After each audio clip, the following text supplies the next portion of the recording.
Yo, bro, What's up? I hate when people add gas to grease. Cause your lies will explode on you and you will look like a fool. That's all I'm saying. There's too many lying pants and fires around here this week, bro. What do you say, bro? Facts. I'm with you. 1,000%. 100%. 1000%, that's the one.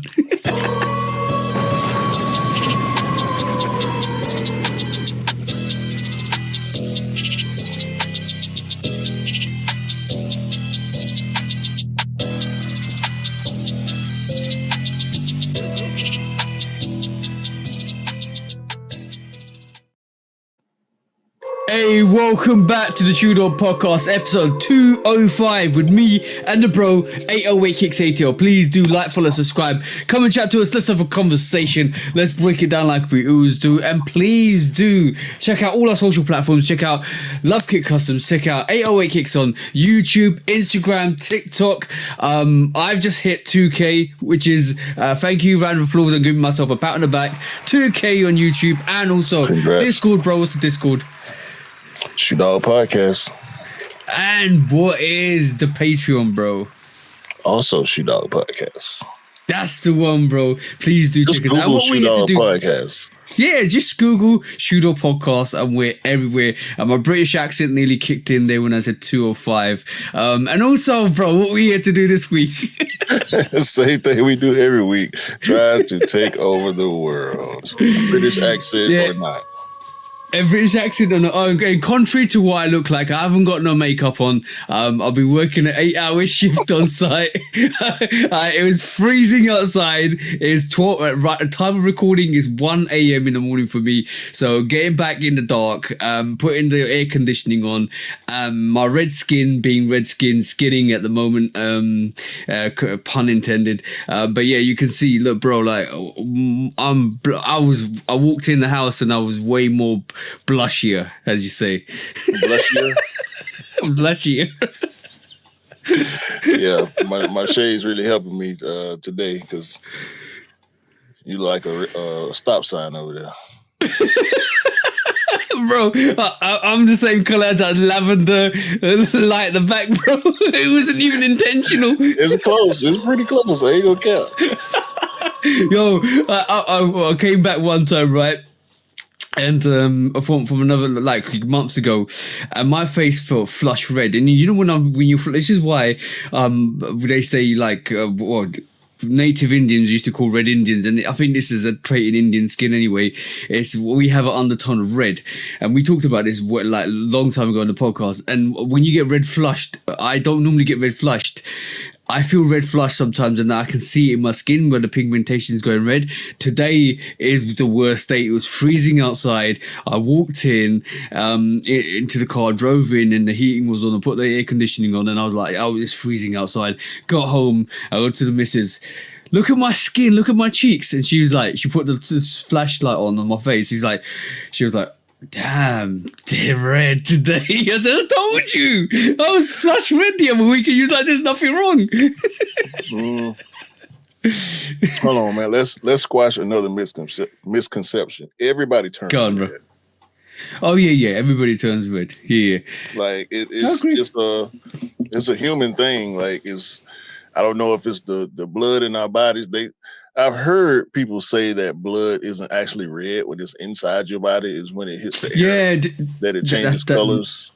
That's also, I don't know how much to believe, because the reason why they say that is if you check under your skin, you see that it's like a bluish vein there, and that's why that rumor came about, because it was like as soon as oxygen touches your blood, it turns red. That I don't know. I don't know how much of that is true. I don't know how much of that is false. We might be able to solve that. Let me just Google it while we talk. But I mean, it might be a rumor. It might not be. I really don't care because I'm dark skinned. So when I turn red, you can't really tell that much. But yeah, bro, it's I don't know, man. Everybody turn red. Light-skinned black people turn red. White people turn red. All Asian people.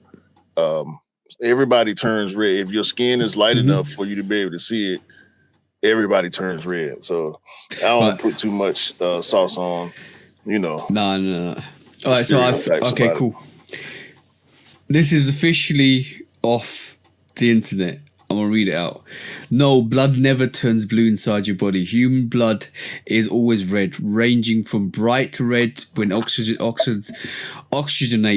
Sorry, pardon me. I've been working a long shift and I'm tired. And in arteries, or dark, deep red when deoxygenated in veins. The blue color of veins is an optical illusion caused by light scattering through the skin layers, not blood's true color. So yes, we solved it. And while we're talking about that, I do have liquidization here, right? And that's my new word, liquidization. I have water, right? Well, that's number one. No. I have coffee. And I have a beverage. So hydration. Hydration, liquidization from hydration. For hydration, that's the one. Well, I got water and I got a styrofoam cup. It's not a double cup. Ain't nothing medicated in here. Not at least not that type of medication. We don't do that. No, we don't do that. No. Say no to drugs. No. Say no to drugs. That's the one. That's the same. I only like music where they talk about it. I don't do it myself. So. Yes. Yeah. How's your week been, bro? It's been good, bro. I've been doing a lot. Went to the Georgia Food and Wine Festival last weekend with the dancing lady and my blood sister and my extended family, my chosen sister. So that was cool. And also went to the Hawks game to witness our 12th straight home win. I think it was the 12th straight home win. If y'all been watching my IG, y'all know I don't typically post stories, but been a lot of good storylines, a lot of good news with the Hawks. So I just been posting my Hawks stuff. Shout out to Jalen Johnson. He made Player of the Month. He is in contention for MVP, even though he probably won't get to the top of the list. But just being on the list is a great thing. It's the same. Yeah, exactly. Yeah. And I made a few purchases. Also went to the 404-day event at Athlete's Foot in Atlanta. It was Adidas sponsored event. Where they was showcasing the 404-day Adidas, the Control 5, and the Superstar, aka Shell Toe. What'd you think? They cool. They cool. A lot of people had on the shoes. Most people that had on the shoes had on the Control 5, which I think is the better of the two sneakers. They had a bunch of them on display. I went live, but I didn't stay live for too long, maybe 2 or 3 minutes. So it's posted as a reel. I think I caught it. I think I caught the reel. I think I caught the reel when you put it on. Yeah, it's posted as a reel on my page. So that was cool. The sneakers actually released today on April 4th, 404 day, which is an Atlanta exclusive holiday. Also, Sniper Jones was there. Ooh, chopped it up with him for a second. Got compliments on my KOI Sunders that I wore to the Adidas event. So hold on. You wore Nikes to the Adidas event. Of course I did. Lee Lucky ain't have on a Nike shirt. I had on Nike pants, for you. Nike Double socks. round of applause. I had on if look, we want to get real detail. I had on Nike compression pants under my Nike track pants. with my KOI Sanders. Yes, I did. Hey, all we need is that Nike tattoo, bro. Hey, nah, I won't do that. Also, it's about 50-50 Adidas, Nike on feet. I feel like a lot of people, because I didn't know that it was an Adidas sponsored event before I went, but clearly a lot of people did. A lot of people had on the 404-day Adidas, but some people had. I saw some Jeremy Scotts. I did see a pair of Yeezys, the Volt Yeezys. It was a woman that had on a pair of Volt Yeezys. And the McDonald's burger joints, those yellow Volt 350s. Yeah. And also, it was a couple other types of Adidas, but for the most part, the people who had on Adidas had on the 404-day Adidas, but everybody else had on majority Nikes, which was great. I didn't feel out of place at all. You know what I'm saying? That's the best thing. For me. Yeah, that was great. Also, like I said, Sniper Jones was there. Come to find out, via somebody that was at the event, was standing next to us at the bar, had on a VIP wristband like we had for the event, but also had on a different type of wristband that was red. Okay. And I was like, where you get that wristband from? Oh, it was another event we just came from, a Nike event. What? Come to find out, it was a Nike event. Travis Scott was there. 21 Savage was there. No, bro. Space God was there. Like, it was a bunch of. It was a soccer event. I would have much rather gone to that than this Adidas event. But this Adidas event was partly sponsored by my job. So, you know, it was what it was. But once I heard about the Nike event, I'm like, God, I would have. Like, I'm at the wrong event. Yay! She like there should be a way of tracking these events. Bro, I don't know. I did link with an event coordinator at the 404-day event. So I think he also came from the Nike event. I don't know if he had anything to do with it, but I did link with him. So hopefully I'll be able to stay more informed. I didn't see anybody that I knew who posted about the Nike event. So maybe it was more inclusive than it was. Oh, you mean exclusively to people that are around Nike rather than yeah. It could possibly be, to be honest. I'll find a way of finding that weird event, so I'll have a look at it. I'll make a note of that. So you never know. You never know when stuff like that comes in handy. But like I said, I did make a couple of purchases. One of which I'm actually, if for the viewers of the pod, as opposed to the listeners, if y'all see me keep looking down, it's because I'm actually in the middle of putting together the Lego Air Max 95 kit, which I purchased. It dropped on the 28th of March. Came a few days ago. I've been sitting on it.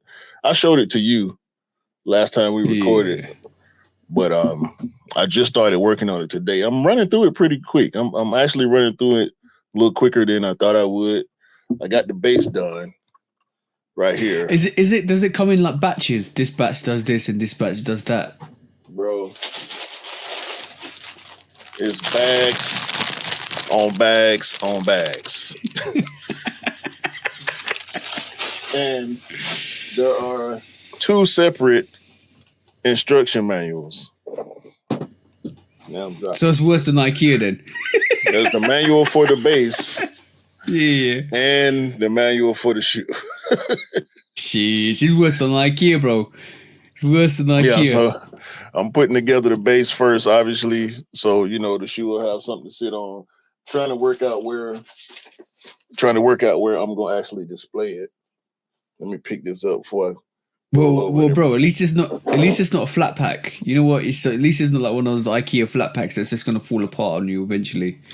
So, bro, the box was so big when I saw it on the porch. I'm like, wait a minute, they can't be, bro. You see how big that box is, bro. But, I hate that when delivery, like, bro. I ordered. I can't remember what it was now. I ordered something small, right? I'm talking about it must be the size of the palm of my hand, and the circumference was like thickness was maybe 20 centimeters. They sent me a box double the size of a shoebox, and they put like all of this stuff in it, like all of this paper in it, and the size of my hand and this thick. Why are you giving me all that box for? Like, I don't need the box. Well, the box that they shipped it. Yeah, I think you did show me that. The box that they shipped the kit in was appropriate for the size of the kit. I'm just talking about how big the actual kit is, because this is only my second Lego kit. You got me the first one, the Millennium Falcon that you sent over for Christmas, which I appreciate, and I still have not started. But doing this one gives me a lot of confidence. Okay. I just didn't know how, because when you look at the number of pieces, it's like this gonna be a task. You know what I'm saying? Like, so yeah. When you told me it was like 900 something, I was like, what? Yeah, the Millennium Falcon is 921. 921. All right, cool. This Air Max kit is 1213 pieces. And if you know Lego, like I got pieces on once I finish what I'm doing right now, I'm gonna stop and just do the part. But it's a bunch of little bitty pieces. And my dumb ass, I told my wife, I said, I'm gonna probably do it on the floor. Mistake. Oh, did you step in one? No. Did you step in one? My back and my legs.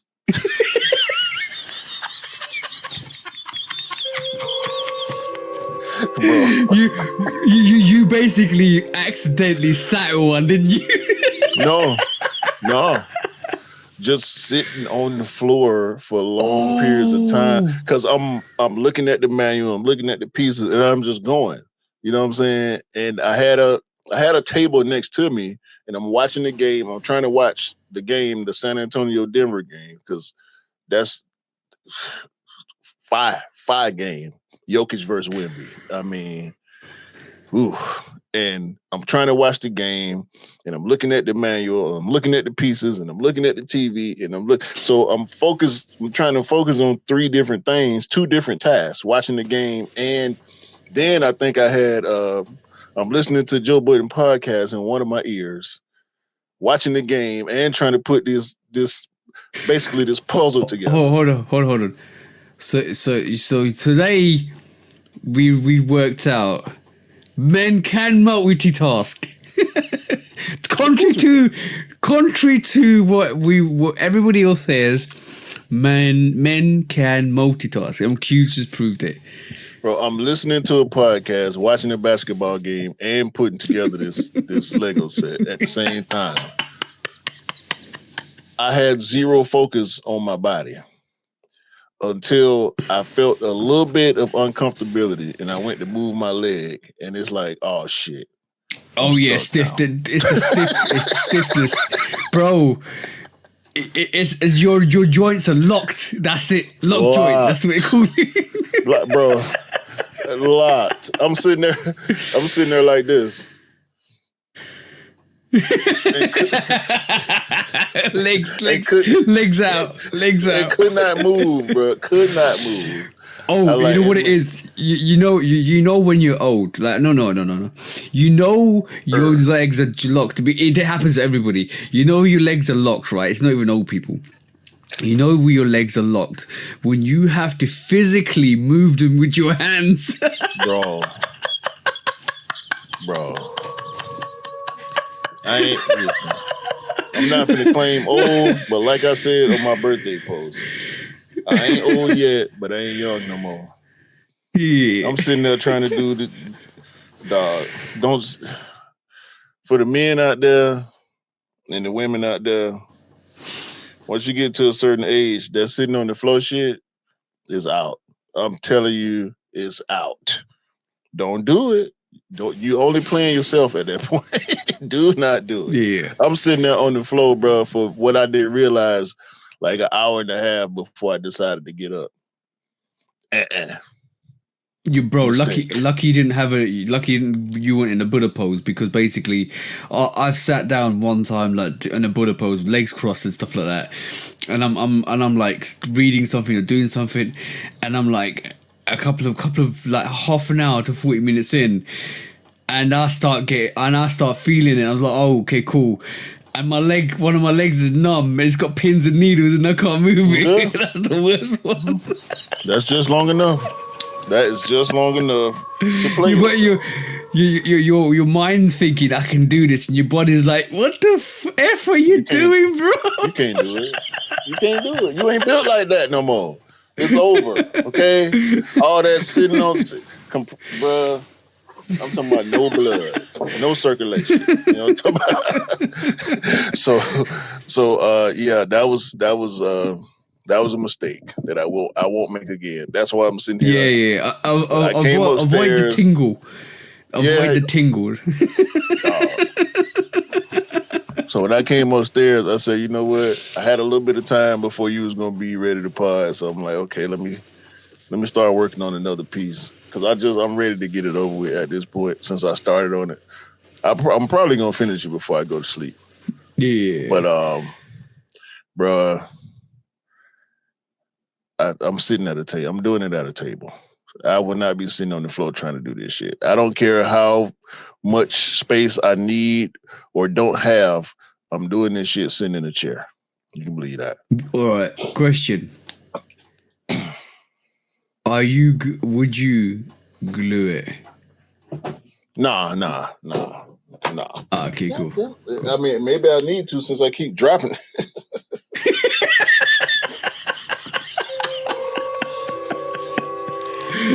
Nah, I ain't doing no glue.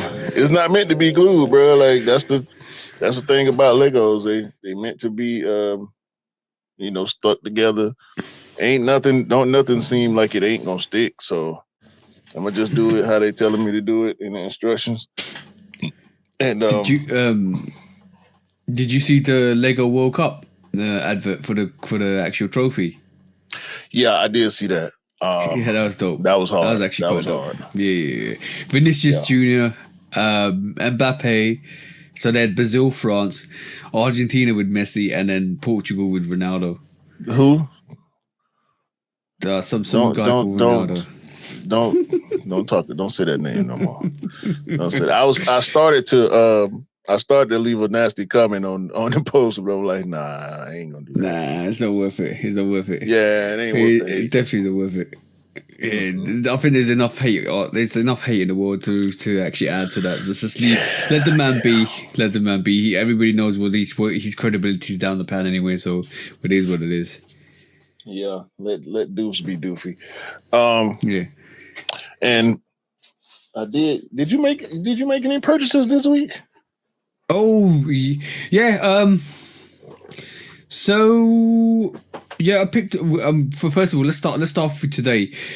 Today was the release for the Jordan 1 VAA Virgil Abloh Archives, the sneaker got absolutely hyped to crazy, and we'll talk about sneaker later, but met up with Jamie, met up with Dale, met up with Scott, met up with the bros. Jamie came around and we hey? I said everybody came out? Yeah, everybody came. Everybody came, everybody copped. But on that, Jamie gave me a surprise today. Shout out to you, bro. You've been meaning to. He's been meaning to. He's been saying he's gonna be giving a sneaker to me, but he actually came through this week. So I did not know he was gonna give this to me today.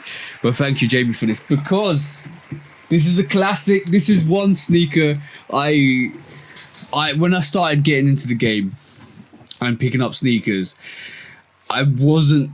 Like, it's surprising that I wasn't into Jordan 4s like I am now. Because who would have thought that I would have had these many Jordan 4s in my rotation?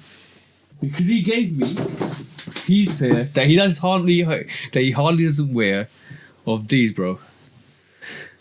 Oh, the Jordan 4 Motorsports. Yeah, shout out to you, bro. This one.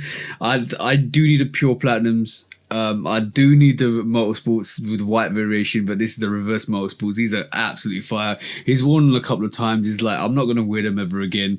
You might as well take them. I said, bro, I'm gonna pay you something for them. He goes, no, just take them, bro. And I was like, really? He said, yeah, just take them. I will do something for him. I'm gonna invite him down for a get together and just have a meal and stuff like that. But, bro, look at that. Hardly any stars missing on that. Yeah, just like the tip. Yeah. Pause. Sheesh. But yeah, and Jamie was giving the pod the ultimate compliment today as well, which is crazy. So shout out to you, bro. You are the real one.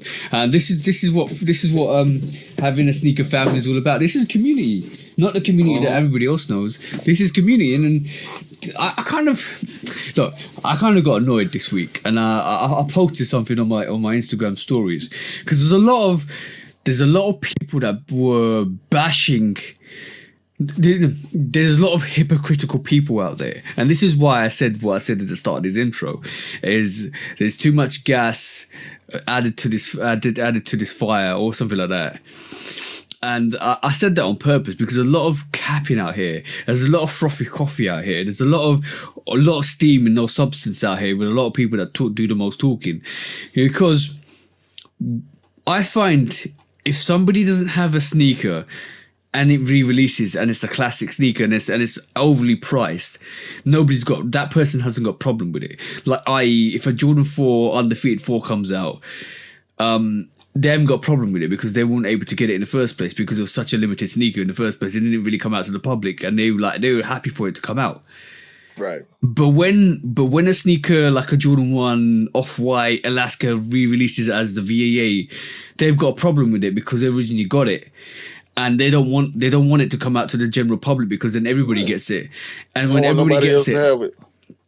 Exactly. So the hypocrisy is absolutely crazy to me, because me personally, I'll be like, just release it to everybody, drop it, and crash the market, because I don't give a fuck. I'd rather that happen than live by your hypocrisy, for you to be that exclusive person to say you can't have it and you can have it and you can't have it and I want it because blah blah blah. F that. F your gatekeeping. F all that bullshit. Because at the end of the day, everybody that wants to get it, everybody that wants it, and even if it releases 10 times, even if it releases 20 times, even if it releases 50 times, who gives a fuck? Get it if you want it, buy it if you want it, and nobody gives a fuck of what you're saying. And you look like an absolute idiot when you're a hypocrite. You've been an absolute hypocrite like that as well. So when we talk about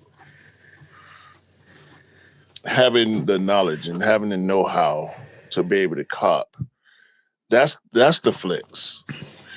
Like, yeah, I get it. If something is exclusive and you able to get your hands on it, and you know that the majority of others can't, that's fine. That's part of the game. As sneakerheads, if you're not, or you just starting looking to get into the sneaker game, you're gonna have to come to terms with that.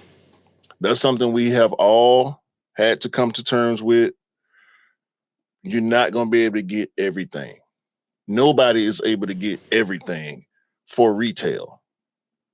No. Unless you got backdoor connections, you're a celebrity, you plugged in with the plugged in. Nobody is going to be able to get every single thing for retail. And don't let these motherfuckers convince y'all that they are getting everything for retail. The key word here is retail, regular price. Mm-hmm. Nobody does that. If you don't work for the store, there's people that work for stores that can't get their hands on everything for retail. No. So the flex is having the knowledge and the know-how to be able to get your hands on this stuff. It's not actually having the sneaker and going about your gatekeeping process. Fuck all that gatekeeping shit. I love to hear stories about how somebody got what they have. Exactly, that's the bro. Cool part. You know what's a flex as well? Helping people out to get the sneakers they want as well, because you basically were able to help a person out to get a sneaker that they really wanted. That's a flex. It depends on the person, bro, because not everybody is plugged in a community way. Some people think that's why I'm trying to define the flex for me, and I know for you. Defining the flex for others is different. Like, these people don't care about what they broke. Like, I'm not trying to flex on my people. I'm not trying to flex on my friends, on the people who, I really rock with. I want us all to be able to tell our stories. I want us all to be able to have what we want and look good and be fresh. Yeah. You know what I'm saying? Like, I don't want to be the only person in my circle rocking good sneakers. That's the one. Because basically, look, we discussed this before. Right this moment in time, right? Everybody could have the same sneaker in their rotation. It's how you rock it, what you put together with it, how you style it, and how you actually make that piece your piece in your actual rotation, including the clothes, including head to toe what you're wearing with it. You might wear your socks, you might cover your socks, you might wear your socks over your cargos, you might be flexing hoodies, bandanas, glasses, all accessories, all of that stuff comes with the flow. Not everybody's gonna have the same style as you. The shoe is just the start of the centerpiece of your actual masterpiece for you presenting yourself to the public. Right. And so when it comes to the flex, like you saying, we can all have on the same sneaker, but we're not gonna all pull it the same way. You might have on jeans, I have on jeans. I tongue fuck my sneakers. I want my tongue to be in front of my jeans. Some people like to do the over the shoe look. Some people, like me and you, I tie my shoes up, you go loose lace. Yeah, you know what I'm saying? Exactly. We both got chains, but your chains are totally different from my chain. You know what I'm saying? Like, we all got the watch. Look at that. I got 4 or 5 chains. I only need one. And that's not a knock on you having multiples. It's just a style choice or whatever the case is, whatever your reason is for having the amount of chains that you have, or the type of metal that your chains are, or whatever the case is. I've got bike chains. I like my chains to look like bike chains. You know what I'm saying? Like more of like engineering look for my chains. So, but I wear hats. You don't. Yeah, exactly. I wear shades. I ain't never seen you with shades on. Oh, but by the way, right? Let me kind of re-emphasize this, right? We were talking about religion the other day and how I don't force my religion on anybody. I had a weird comment, right, on the story on one of the shorts we put out, and he said, this guy or this person said to me, you wear the thing you wear on your head, is it because you're going bald? And I'm like, far from it. What? Far from it. What? This is a religious choice. Plus, it's right this moment in time, I can't be bothered to sit there for 4 hours to get my hair plaited because I'm busy. See what I'm saying? Yeah. So like, come, what are we on? You obviously don't know. And I just said, I left it down to my faith. I said, this is because I'm Sikh. It doesn't matter. I cover my hair. It doesn't matter. I'm far from being bald. But also on the other note, hold on. Let me just move the mic. I see you people that disappeared when sneakers weren't hyped. I see you people start posting again.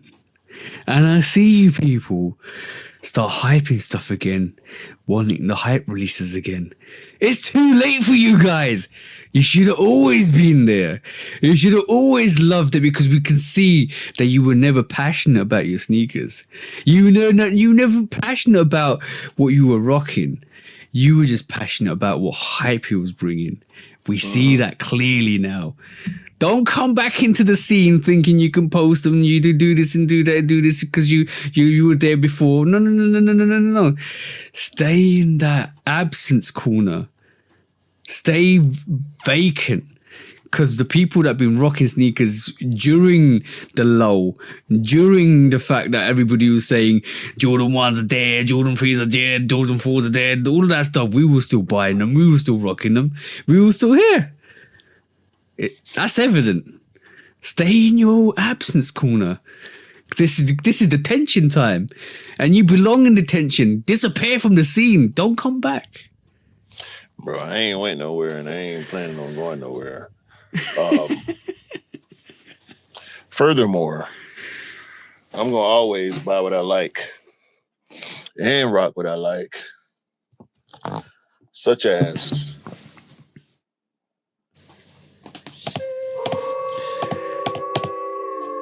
you know what this is, right? Go on, show me. It's a black Nike box, so it's hard to tell. Air Max 95. Yeah, you told me last week. Go on.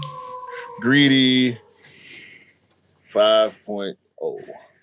Oh yeah, actually it is the 5.0. I thought it was going to be something.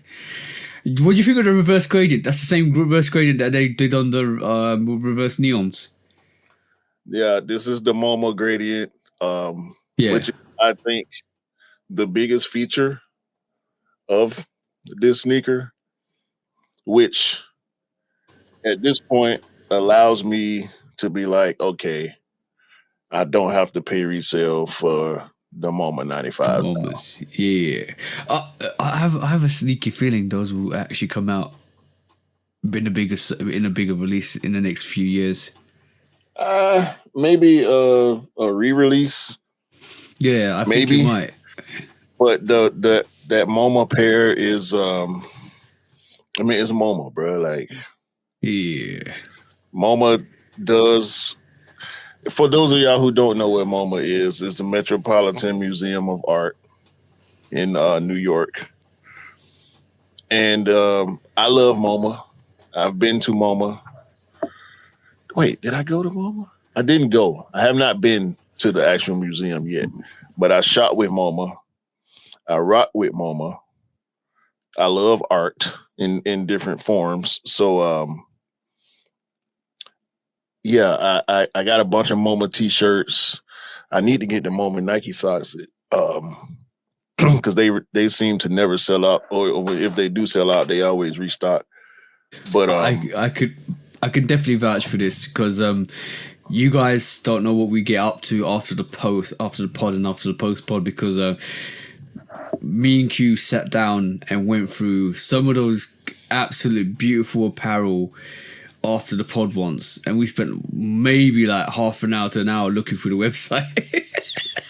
Yeah, bro. MoMA is this is just one of them. It's one of them for me. One of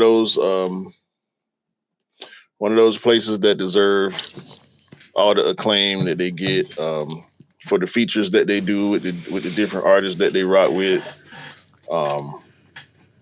So yeah, I respect that release so much that I don't want it to necessarily come right back out. Hopefully it will, like you saying, come back out at some point, but I think they did what they were supposed to do. It was it was a great release. Shout out to everybody that managed to get pairs. I was just unaware. That was one of the moments where I was unaware that it actually came out. So I can't be mad. I can't hate on nobody who got it. The price is what it is. I think it's what it should be for what that sneaker is as far as the resale is concerned. So I don't mean to be contradictory to the point that we just made about exclusivity or, but again, the flex is to know and to be able to move the way you need to move to be able to get what you're trying to get. So yeah, exactly. It's the ease. Yeah, shout out to Mama. It's the ease of the purchase. Like right this moment in time, when I first started picking up sneakers, 2016, 2015, 2016. It's almost 10 years now. It was harder and it was daunting because even though I liked the stuff I wanted to like, I was probably spending more money buying the stuff I wanted because it was more on the resale side. Now it's a bit more easier because you're more connected. You know more people. You circulate. You work. You network. You work through. Basically we have a pod, bro, and people listen to us and people reach out and we have conversations and we have new friends and we kind of like have genuine friends as well. And then they all help out and we create a little community. That's a flex. That is a flex. Yeah, and you gain knowledge through your relationships, and we keep each other informed in our private group chat. Shout out to Niche, Jamie, Dwayne, Daniel. Everybody is concerned about what everybody is interested in and trying to get their hands on. So everybody looks out for each other, and that's the way it should be. Yeah, exactly that. So so forget all the nonsense, forget all the gatekeepers. I know you like it. I can't tolerate that. Like, I rather them. You know what? I hope every sneaker that the gatekeepers will keep gatekeeping just comes out and crashes their resale price. I hope that happens because you know what? That probably will happen. And you know what? It's going to be beautiful when that happens and more because they'll realize that there is no value in gatekeeping and they'll probably disappear off the scene like they should do. And there you have it. I have completed the base to the Air Max 95. Multitasking 101. Yeah. So, once we finish the pod, I'm gonna start working on the actual sneaker portion of the set. So yeah, again, shout out to all the bros. Shout out to Cam E. Everybody who locked in with us, Mars. We always do this. We get to a point on certain pods where we try to shout out every single person. But it's never gonna work.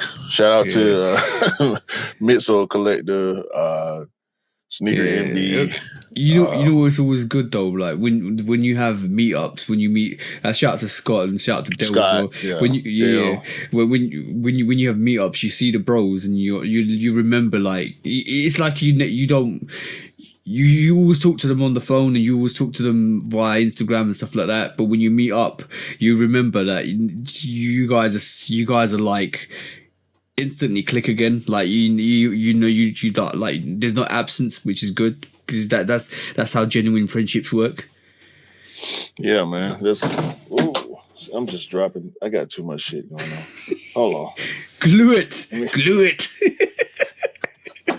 Nah, it wasn't a Lego thing. I'm gonna have to see this you again. Do it. Nah, man. I gotta get my desk back in order after I had all these pieces and shit. But yeah, so I had a great week, man. I got another my last game is coming up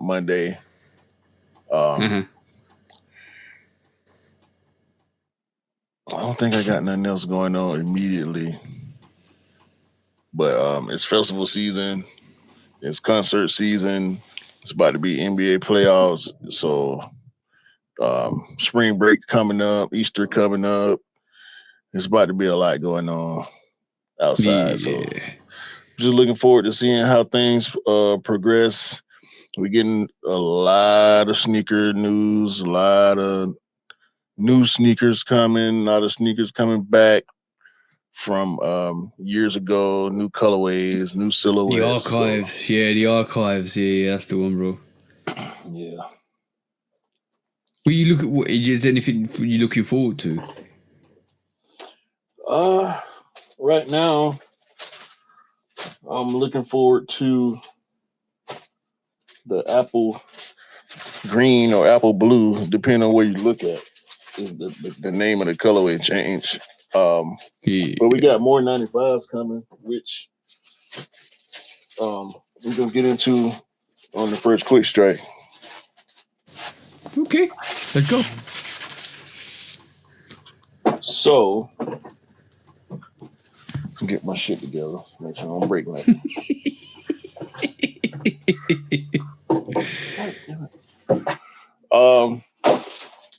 In the first quick strike,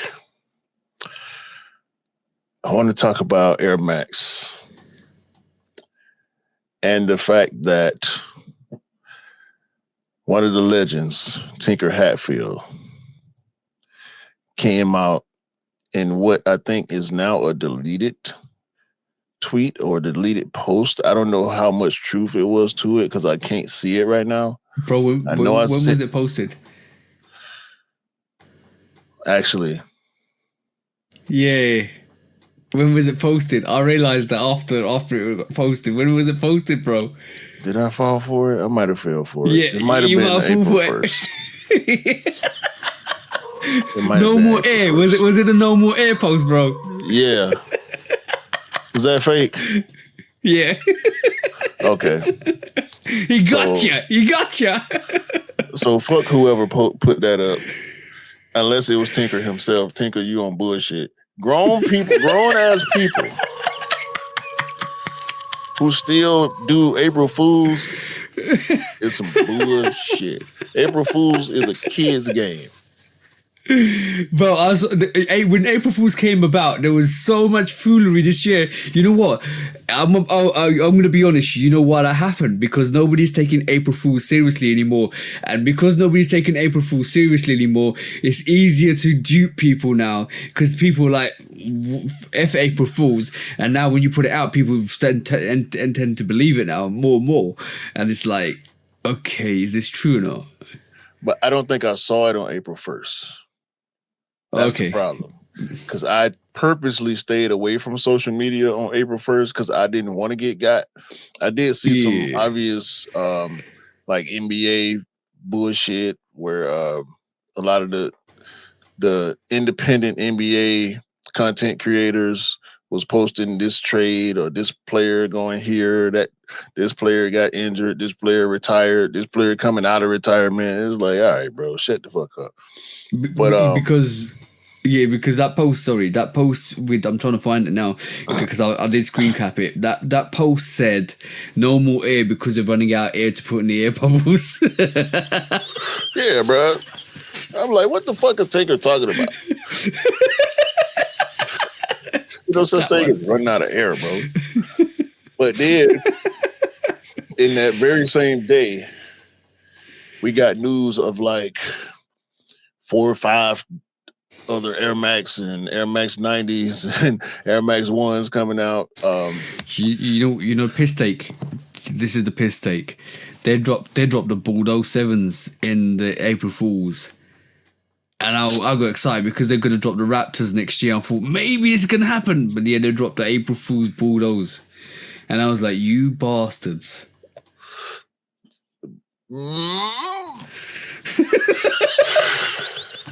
I did, before we get to the shoes that I want to talk about, I did see somebody else advocating for the return of the Air Max 96 OGs. And they agreed with me that's one of the sneakers we should have got for Air Max Day. Yeah. I don't know what the fuck is going on over there at Nike. We're getting all these 95s. Last year was the 95 anniversary. And don't get me wrong, I appreciate all the 95s that we get. But yeah, it's 2026. We should have Air Max 96 colorways on the shelf right now. But last week I forgot in the discounts, I skipped right over the MLB Air Max 1 series. It's supposed to be 9 sneakers. We saw the San Diego Padres colorway based on their City Connect jersey. And I saw the list of teams. There will be an Atlanta Braves Air Max 1. You're definitely going for it. Yes.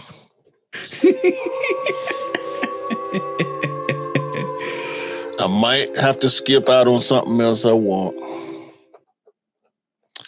But I am definitely interested in an Atlanta Braves Air Max 1. It's supposed to come out in the summer. They're going to roll them out over time. So, yeah, in a few months, I'm gonna be checking for the Atlanta Braves Air Max 1 for sure. Also, there was NBA coaches had custom Air Max 90s to spread awareness for autism acceptance. Yeah. So each coach, it might have been the whole coaching staff, but I know for sure the head coaches had colorways made for their team colors that had the autism logo, autism awareness logo, or autism acceptance logo on the sneakers as well. So shout out to that. We know, as you predicted, Air Max 90s are making a bit of a comeback. So sure. Yeah. That was dope. That was reported by Bleacher Report Kicks, who covers all the sports sneakers. However, we saw this week Air Max 95 Tech. Oh boy.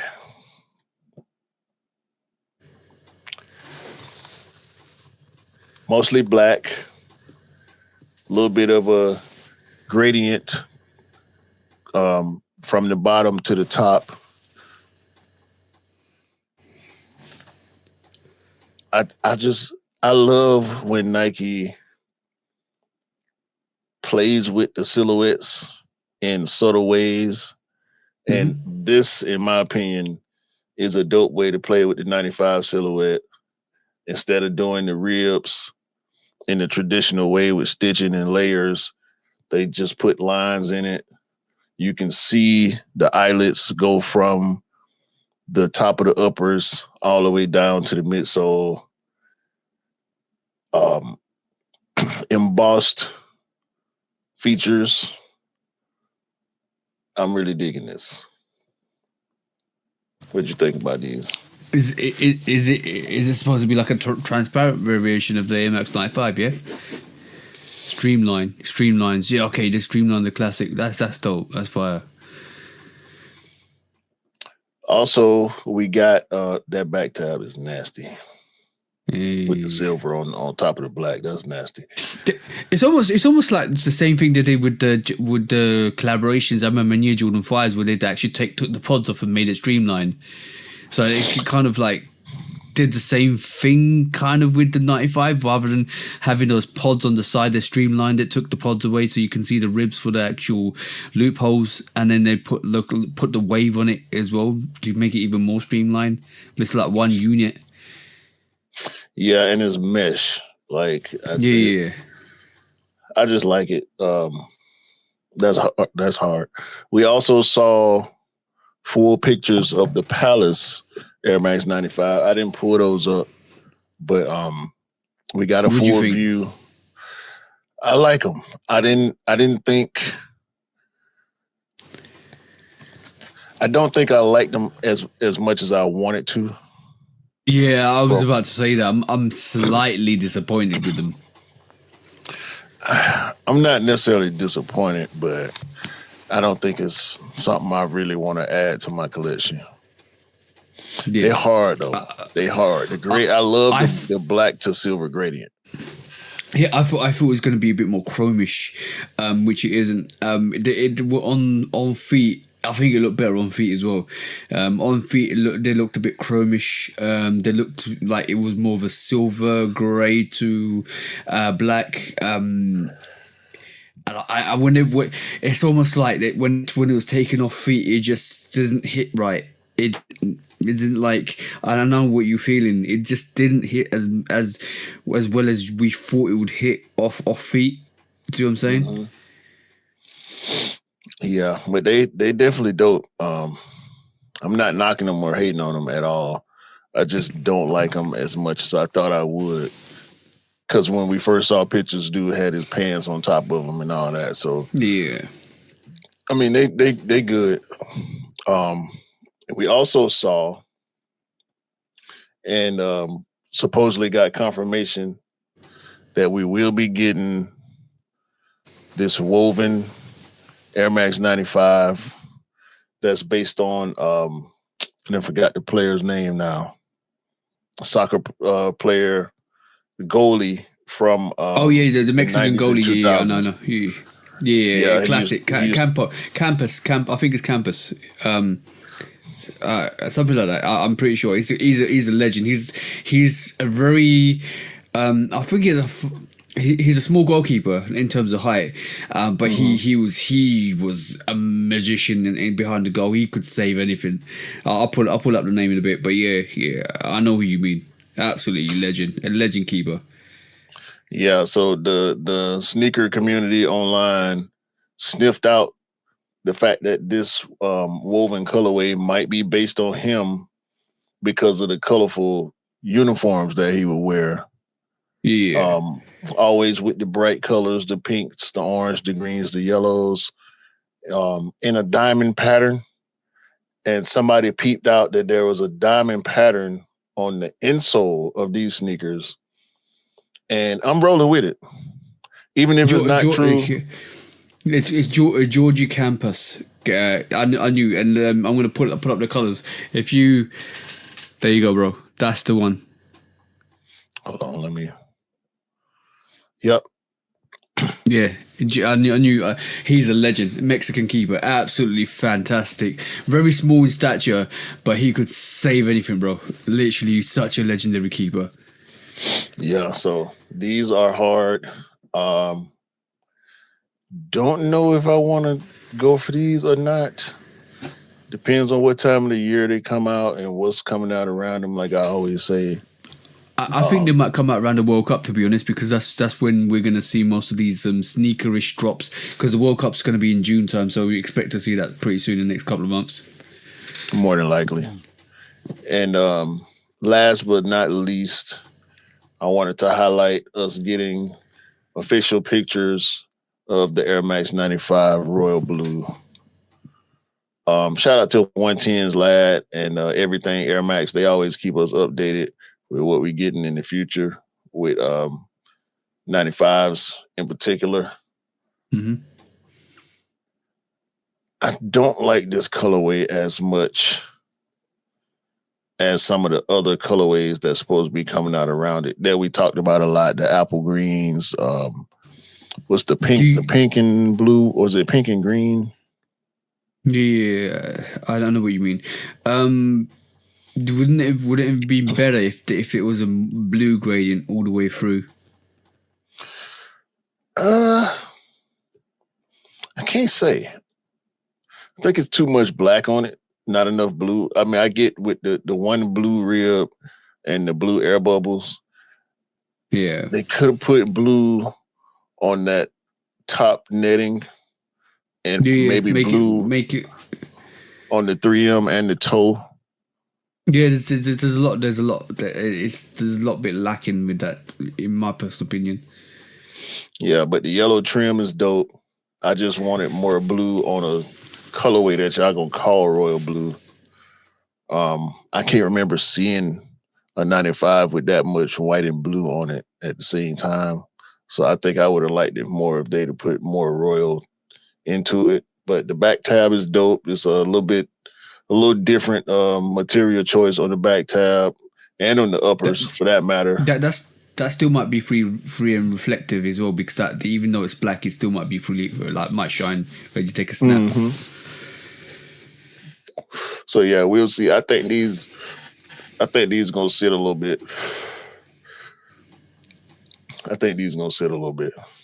So yeah, I agree with you on that.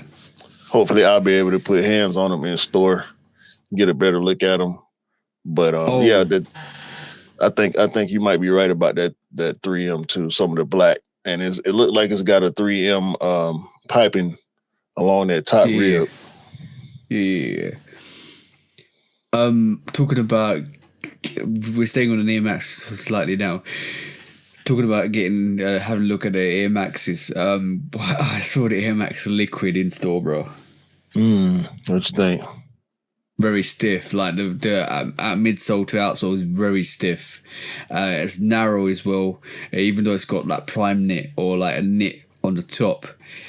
It feels like it's gonna be really hard to walk in because of you can't even really bend the midsole, the outsole, because of the way it's been structured, and even when you turn it round, the points where it touches the ground remind me of soccer cleats, because the pinpoint, like even with the liquid air bubble, or the air bubble that looks like liquid, when it flows like liquid, if you switch it underneath, it's got like round nibs where it's supposed to touch the ground, and it looks like it's like studded. It's almost got like a soccer feature to it, and it's so stiff. And I can't imagine walking in it, because I'm already thinking about it. It feels like it's gonna hurt the palm of my feet. See what I'm saying?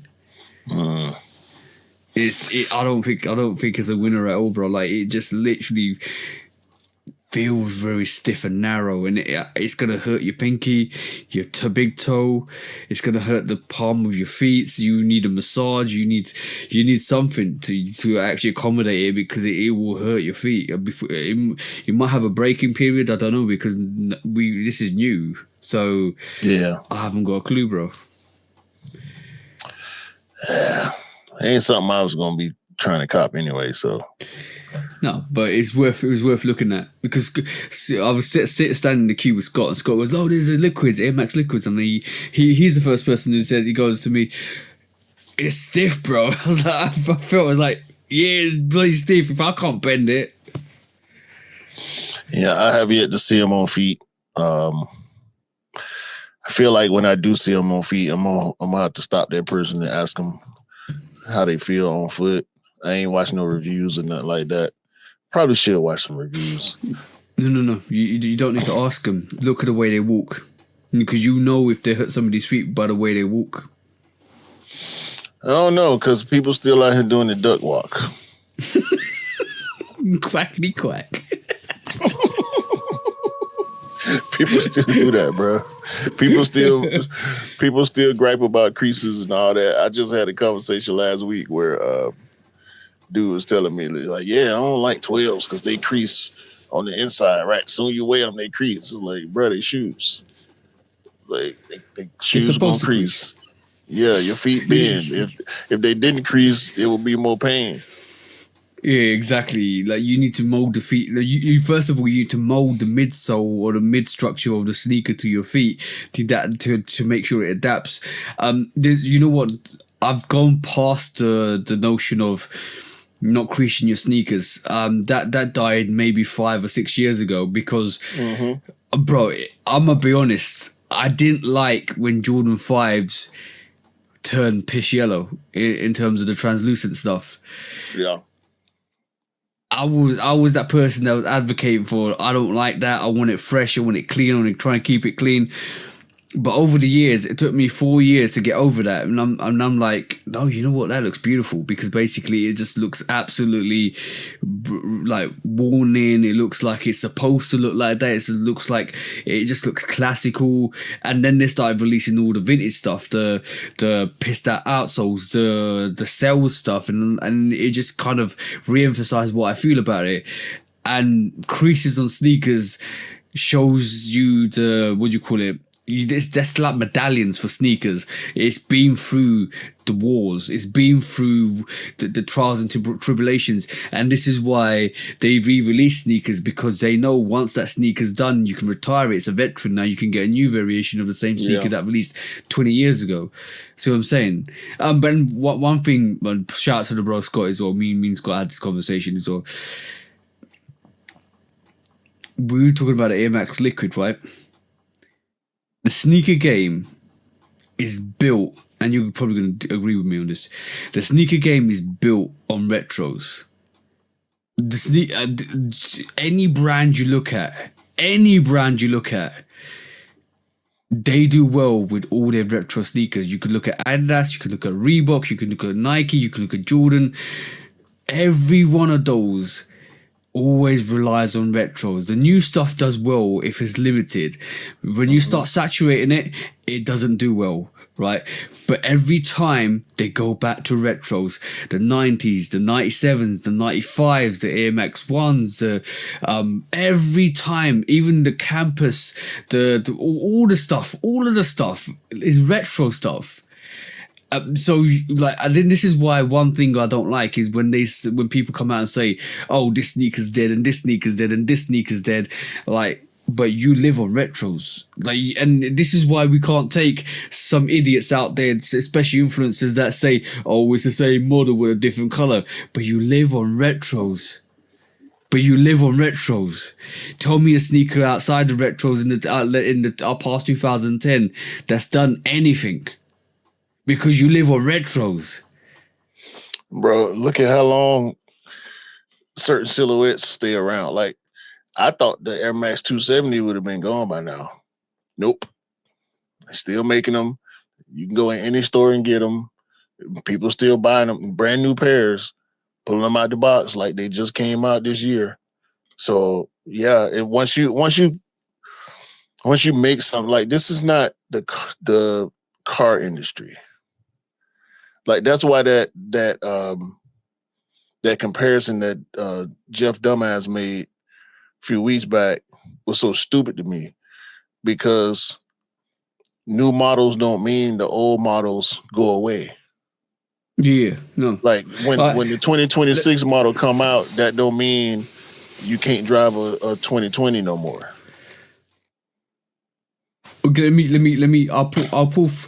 I'll pull a couple of sneakers out, right, and I'll tell you, right. Where is the Air Max Scorpion? Gone. Where is the NMDs now? They're around, but you don't see them like that. Didn't work, or stopped working. Right, exactly. Okay, this Air Max Liquid. What do you think? Probably won't be around for years to come. All right, cool. This is going to be a bit blasphemous. You probably see them more often than in the States than I do in the UK. Where's the Vapor Maxes? I see quite a bit of Vapor Max. I still see restocks. I see the Vapor Max Plus more than any other Vapor Max model, though. Mm-hmm. Which is, the Vapor Max Plus is a mashup between the TN and the original Vapor Max. It's the TN with a Vapor Max bottom. Right. So I still see those. I still see new colorways. Yeah, so it's teetering on like, yes and no. But you got the DNAs. You all of that stuff, like. Yeah, they're still making new colorways of the DNs. But not the whole bunch. They're starting to fade out. I don't think the DNA is going to last for so many years. But like I said before, the 270 is still around. They're still making colorways of it. It's still on the shelf. Where's the Adidas 4D? But we're happy to take in the campus, all the Adidas Sambas, ranges, the old ranges, the Sambas, Specials, all that stuff. And we're happy to take all of the Nike retros, the Jordan 4s, and all the Jordan retros, and all the Jordan 1. And like, bro, we sat here when everyone was trashing the Jordan 1, and I adamantly said, wait, they're going to bring back the Jordan 1. It's a staple. You can't have the Jordan brand without a Jordan 1 staple. They'll hype that back up again. And it's happening again. Like, this is... It always lives on retros, bro. Like, you can make new stuff and the new generation won't love it as much because the nostalgia for those retros keeps living on and on and on through us, through our previous generation, into the newer generation. We don't look... Everything that's designed now is a take on the retros. Some of the stuff that even the newer Jordan basketball sneakers, why do you think they call them the 31s, the 32s, the 30s? Because they take off the old stuff into the new. There's like a prototype for the new stuff. Look at the 40-28, the 40-16, the 40-14. Like, yeah. Because we live off nostalgia retros. Mm-hmm. If it ain't in the silhouette, the colorways come back. Why do you think the Air Force, like, they could absolutely saturate the market with Air Force Ones? The Air Force One is literally old as we are. Literally. Came out the same year we were born. Like, what we talking about? People could never stop buying triple white and triple black Air Force Ones. Bro, exactly. Bro, last year we saw multitude of variations of triple black and triple white sneakers, that from collaborations to this is different, to that is different, to this has got a label at the back, Travis Scott with Utopia on the back. Bro, it's still a triple black and triple. We even trashed the Supreme triple black and triple whites because they keep releasing, but they still sell out. They're gonna keep restocking too. They're gonna keep restocking. So they do all the time. And this is why we get frustrated with those conversations when people come out with dumbass quotes and dumbass like stipulations. So this is why this. Because if it wasn't that, it wouldn't sell out. It wouldn't do much. It wouldn't do it as well as it wouldn't make money. That's just as dumb as trying to age people out because you don't want to wear sneakers no more. And then you try to put an age limit. No, nobody care about that shit, man. Yeah, exactly. Well, your dumbass does. That's the thing. All right, next one, bro. Sorry, I went on a little tangent there. You good? All right, cool. So I don't want to bring this to the table. I think you should bring this to the table. But I'm gonna say Bike here and Jeezy. Go on, bro. I'll leave it to you because I know you want to just go in. Yeah. I had been advocating for somebody, one of these Atlanta rappers. I named Lil Baby, but his popularity didn't, for whatever reason, stick the way that it did before. But you was about to pull it up too. Oh yeah, I'll put it up. No, it's fine. Nigel went and grabbed Young Jeezy, Atlanta legend, hip hop legend. Your favorite trapper's favorite trapper, to do the Bike Air campaign, and it's just hard. I mean, anybody knows street rap knows that Jordans have always been a part of it. As a status symbol, as a cultural brand, Jordans have traditionally been a part of hip hop culture, and to have Young Jeezy, who is legend status at this point, as far as his career has gone, and he's still relevant. Yeah, this is just dope. All the merch is hard. He's wearing the shorts. He's wearing the different shirts, the tracksuit, all bike air branded. Yeah, I like that sweater. The red sweater is nice, man. Absolutely Yeah, beautiful. Brick After Brick is the name, the code name for this white colorway. So yeah, man. Shout out to Jeezy. Shout out to Nigel. Applause. They did that right. They did that absolutely right, man. When I heard about that, I was like, yeah, Q. I need to bring it. Oh, if Q doesn't bring this, I'm gonna bring this to the pod because I know how much you like Jeezy. I know how much you respect him and how much you love his music. And to have him on the campaign for the Brick After Brick is absolutely fantastic. For that, it just gives credibility. It brings more credibility to the sneaker, and it brings. You know what? Before this campaign, before the whole brick by brick, the bike here, brick after brick, the claw, grabbing the sneaker with the claw to get the chance to win it, then doing coming out like he actually came out like the actual brick by brick from last year. And then basically he's doing this whole campaign run again for the Brick After Bricks, even though it looks like the Fire Red fours. It's not really the Fire Red fours. It's a take on it, but it's a Brick After Brick, bringing Jeezy to the situation. I can't wait to see what he's going to bring next. I can't wait to see him pull up in a truck again to hand out T-shirts, to give us another story behind the Brick After Bricks, what the meaning is. And the whole marketing campaign from what he did for the Brick by Bricks, then to bring it onto the Brick After Bricks, and then introduce more hype behind it, which he does with Jeezy, is fantastic. This is what the game's all about, bro. Yeah, Nigel is fire with the rollouts. Ever since the first bike era, the RM4. Yeah. To the grandma's driveway, to the Brick After Brick. Like, he just dope with the rollouts. And I think contrary a little bit to what you're saying, I don't think we're gonna see the truck and all that stuff with this campaign. No. I think I just said it as a possibility that he could do something, but I can't wait to see what he's going to do. I don't think this is it. We're seeing it. I think this version of the truck thing was the claw thing. Having the machine, having people come and try to win the sneaker with the claw machine. He also got a group of people and went on a bike ride on the Nike campus. Mm-hmm.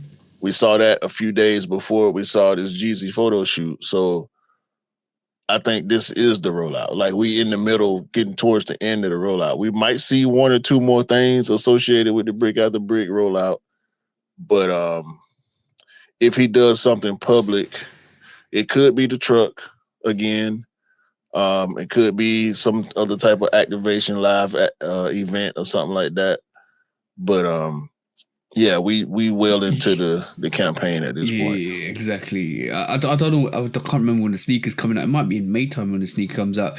But it would be quite a good take if he does something too with the activities in terms of covering the mileage, like who covers the most mileage on a bike tracker. That could be quite interesting to get your miles up so that you can actually kind of have a chance to win a pair. Or win a stack, or have 100 sneakers that you could have a chance to win one of them. That could be a possibility. That'd be quite nice to see that, just to get people active. That'd be quite interesting to see.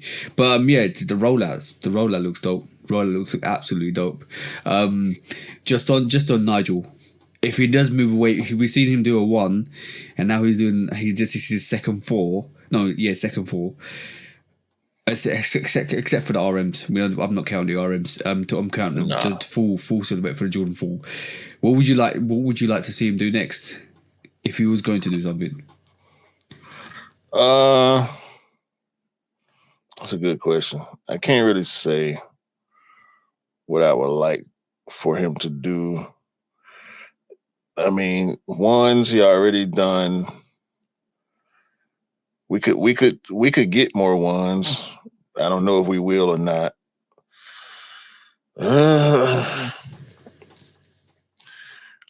Maybe a 7. Maybe trying to think of what would be something good to ride a bike with.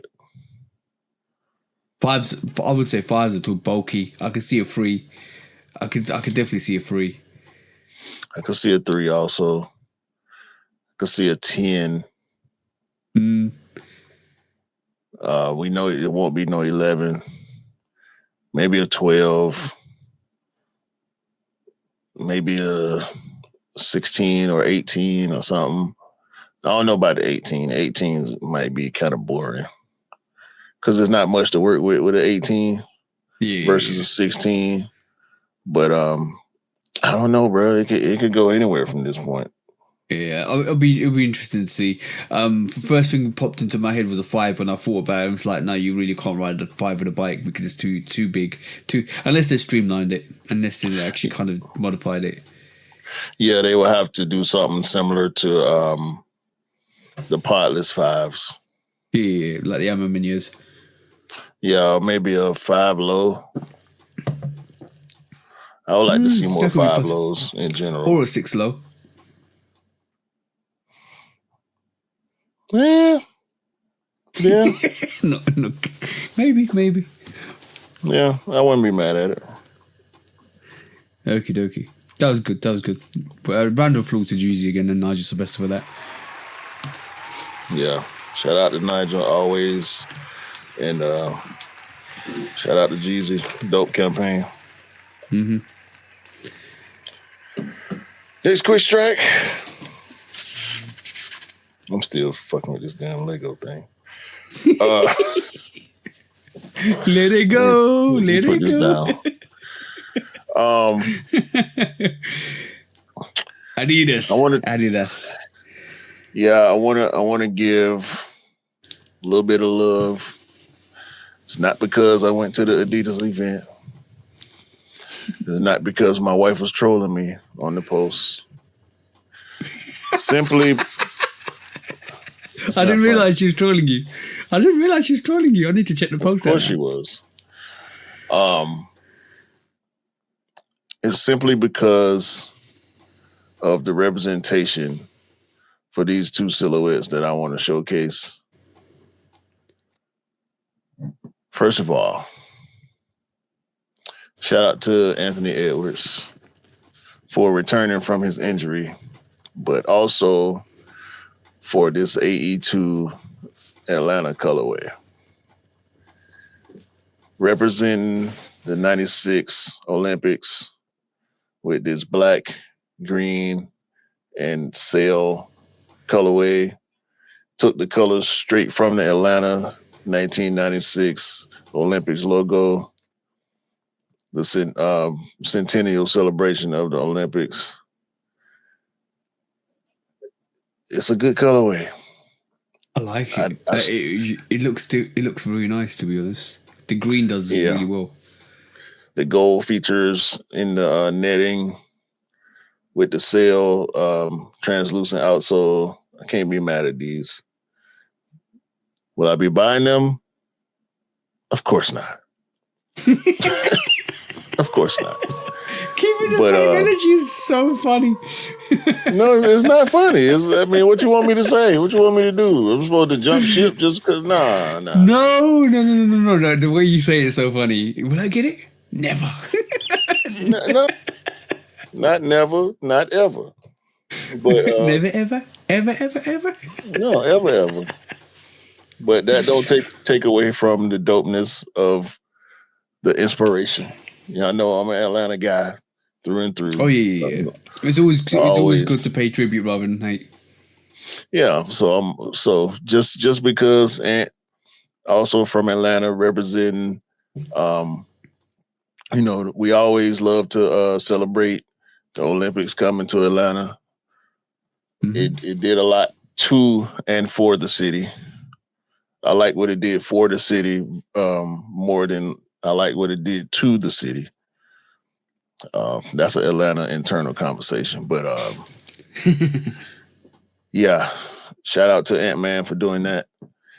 And also with Adidas, and I really hate to do this, but I have to shout out the Harden 10.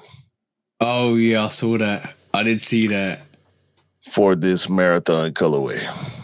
That is fire. I'm be honest with you. That is fire, bro. I mean, it's all right. It ain't all that. It's the Nipsey colorway though. R.I.P. Nipsey Hussle. R.I.P. Nipsey. Yeah. The marathon continues always. And this is an official marathon collaboration. We got the TMC flag on the back. So all blue. We know blue was Nipsey's favorite color. Yeah. So yeah, I don't like the Harden 10 silhouette, but it don't look so bad in this monotone blue, especially with that TMC flag on the back.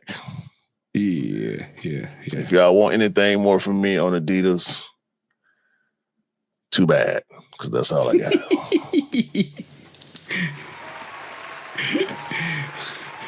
It took a brave man. It took a brave Q this week to say that.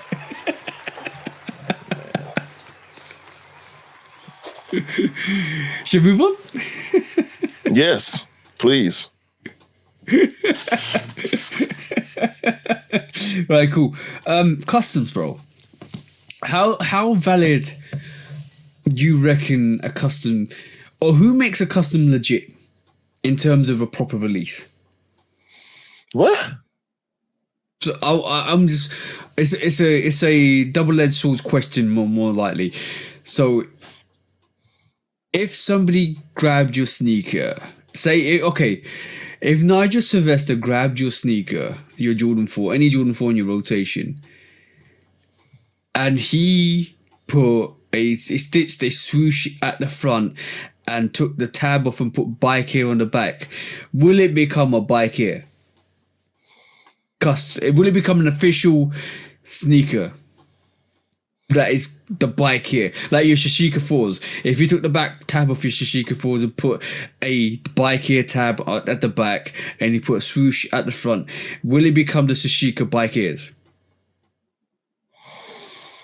No. I mean, I don't know if I understand where you. I'm trying to understand where you're going, or figure out where you're going. This is where I'm going. This is where I'm going, right? So this week, this happened. So there was a raffle this week in Japan. I think in Japan, at a retailer called Weekend Sequel, I think, and they handed out 300 chocolate bars. And it's for in-store visitors, and within 20 of them contain coveted golden tickets. And if you got those golden tickets, those lucky winners were rewarded with a custom fragment piece personally selected by donor fragment, and it became a fragment sneaker. So you got fragmented. What do you think? This is why I said, does that become a legit fragment sneaker now? I guess. I mean, you can't say it's not if the legit owner of the brand says, I'm going to put my stamp on your shoe. I mean, it's still a custom. Yeah. Just because of the nature of how it happened, but you can't say it's not fragment if the owner stamps it. That's what I was trying to get at. Maybe I used the wrong person in terms of Nigel. You putting the bike here or not? No, I get the reference, but like, yeah. That's why I was thinking, like, how could Nigel bike air your sneaker? I don't see how that would happen, but with this, I can understand completely where you was coming from. So now, does that make that sneaker a 1 in 20? Yeah, definitely. It's rare now. It's went from coveted GR to grill status. Dare I say? Yeah. Oh yeah, I would say that. I would definitely say that. This is Lost and Founds, isn't it? Yeah, the Chicago Lost and Founds fragment. Yeah. The Lost and Found is a coveted GR. We know how supposedly difficult it was to Yeah, get that yeah, sneaker. Um, it took me a good amount of raffles to get my pair, and I ended up getting my pair on Nike Sneaker Reserve. I know one of the bros got you your pair. Was it Dale that got your pair? They'll yeah, that story's still like, this is why I love stories like that. That story's still iconic. He was staying over because he was going out the next day to an event, and then he walked down the stairs because he knew I didn't get a pair. He walked down the stairs and he was like, "Yo, bro, I copped you your Lost and Founds." I was like, "What? Yeah, I copped you your Lost and Founds, bro." Yeah, so I think it's pretty official. Yeah. Hopefully they stamp both sides of the sneaker. Oh yeah, you got to do both. You got to do the left and right, don't you? Yeah, hopefully. If it was my pair, I would want them to do both sides. Yeah. Then it makes it a bit more, even more official. Well, I mean, it's official if. But how do you legit check that? How do you verify that? Because That's the now question, bro. I imagine somebody out there is trying to figure out how to make that stamp Yeah. to be able to put it on other sneakers. Like, And because it has to imagine. be embossed or stamped in that way. Yeah, exactly. And you know how the fake markets work, and if they found out, and if somebody was trying to sell a pair, and if it does come on our resale platforms, and it's the 1 or 20, and then how do you legit check if it's an authenticated pair? Do you get a card with it? The golden ticket, the verification that this is a legit pair? Yo, bro, there's a whole load of spectrums of questions that come with that, because all of a sudden now you're like, is that legit? What's the next slide? It's the ticket. Okay. Yeah, that you'll have to have a video to go with it. Yeah, I think. Yeah, it almost becomes like and you know what, you know when you go to the antique markets, like basically you do have like almost like a gold coin or a bullion, but when you have a bullion you actually have it verified, you have the like the card with it, or a certification with it. It needs to come like that, otherwise it's pointless, not pointless, that you can't value it, because you know how the fake market works, and you know if somebody got hold of this, they were like, "Oh, let's mass produce it, let's send it out." Everybody's got fake pairs. Everybody's trying to sell a fake pair of these lost and found fragments, and all of a sudden, it just devalues what the authentic pairs were. Maybe something to do with the ticket, like Yeah, maybe punch a hole in the ticket, or stamp or mark the ticket somehow that is yeah, hard to duplicate on the spot, to make sure that person ain't trying to double up, and also have some type of authentication to go with it, because I think out of 20 people, somebody is going to try to resell that shoe. yeah. That's what I was saying. My next question would be, are you looking to resell it? Because if I had that, I would never resell that. I'm keeping mine.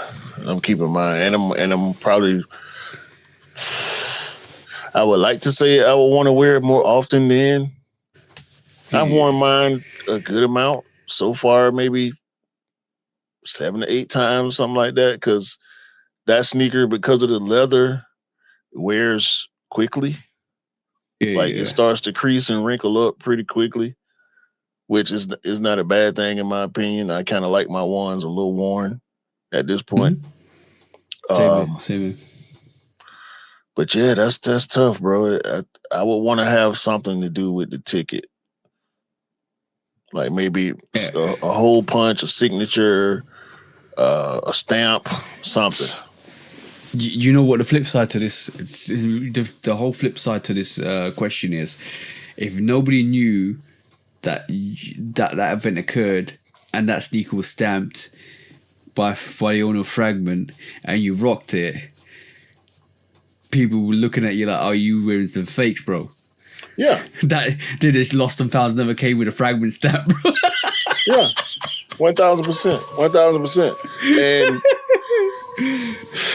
I mean, that's the thing with fake sneakers, bro. Like, when do you walk up on somebody? When do you not? Like what Correct did with the one dude with the cacti ones.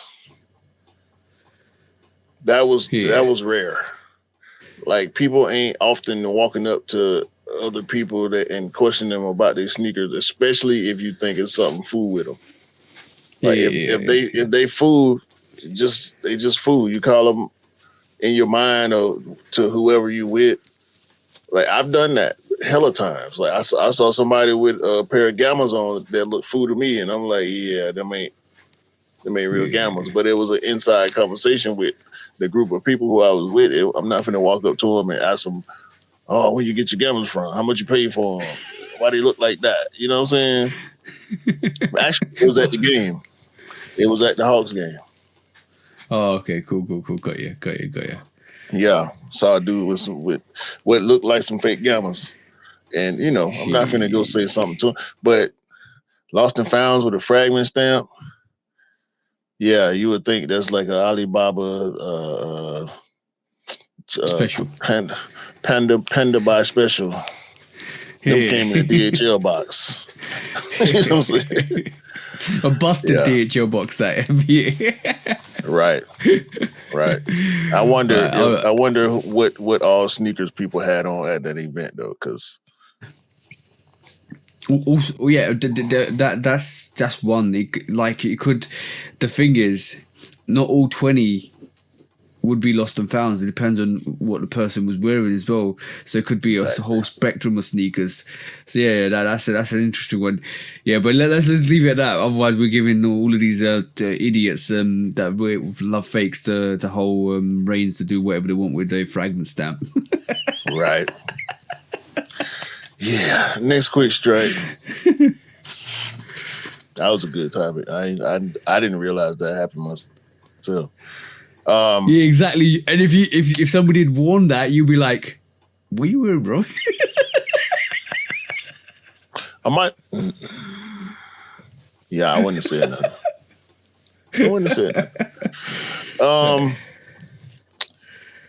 Speaking of fakes and resale and all that, it's being reported that the market has crashed on the VAA ones. Okay. And resellers have lost over $80,000 buying early pairs for the prices to tank and lose value.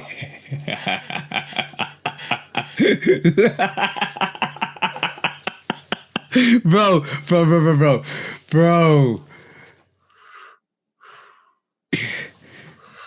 These resellers.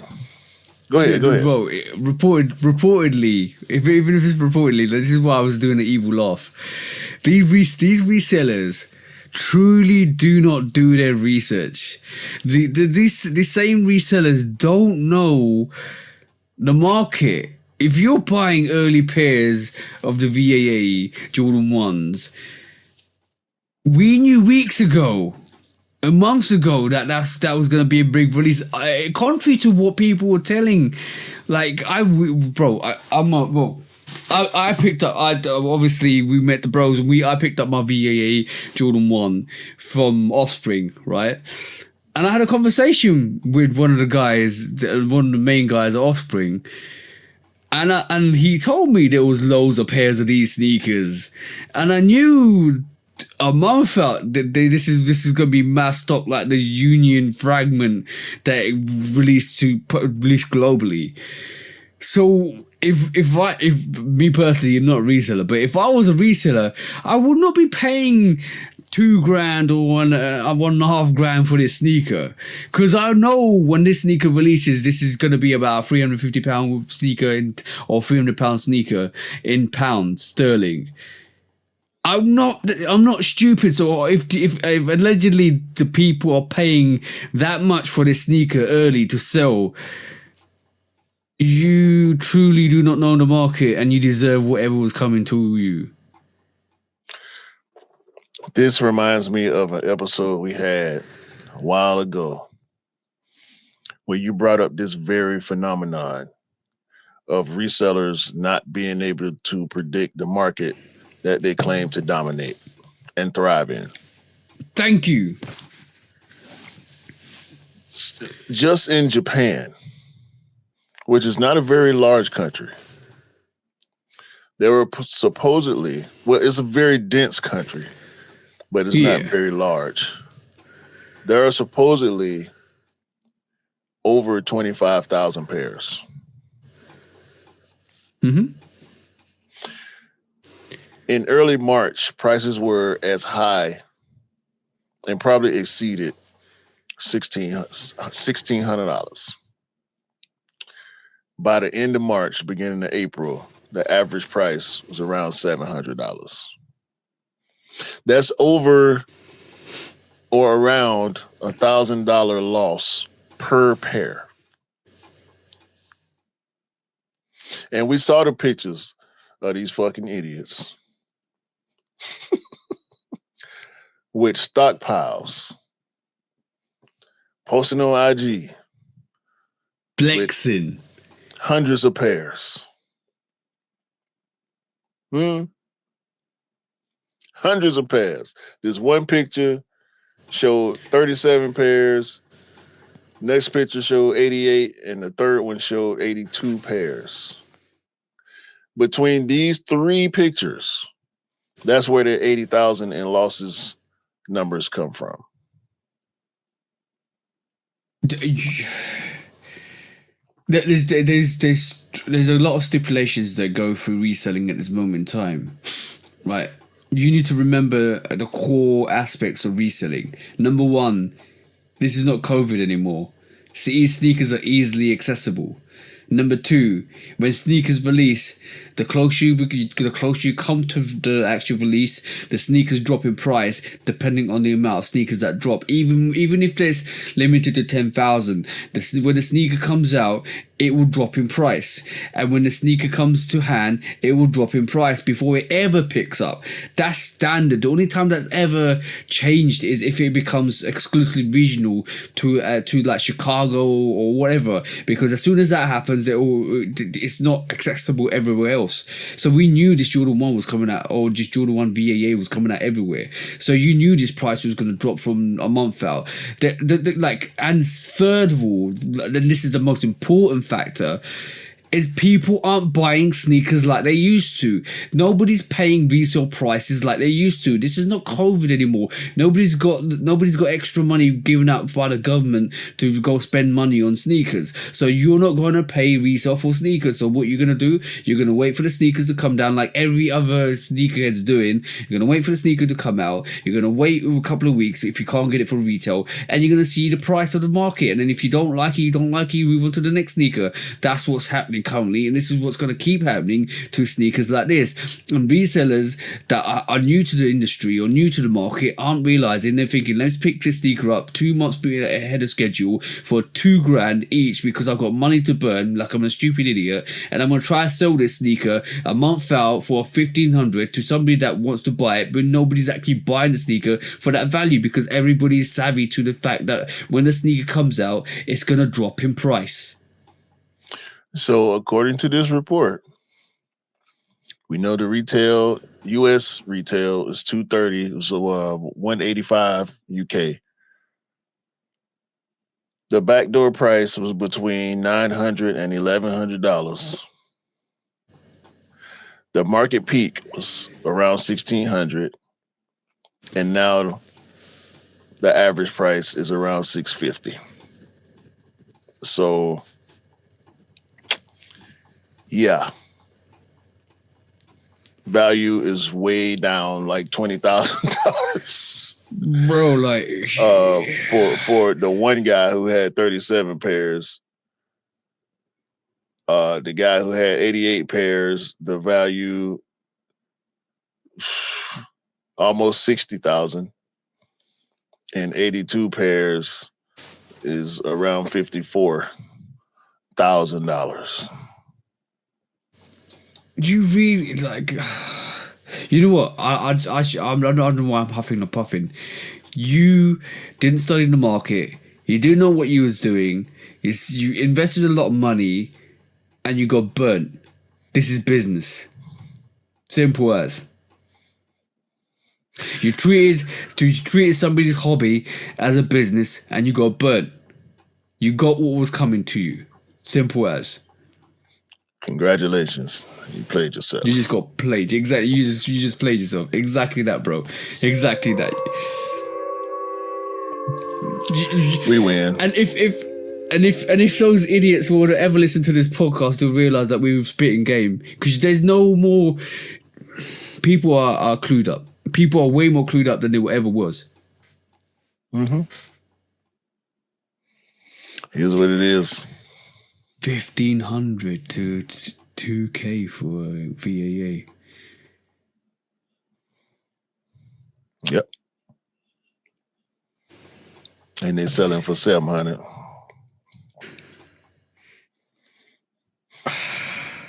That's funny.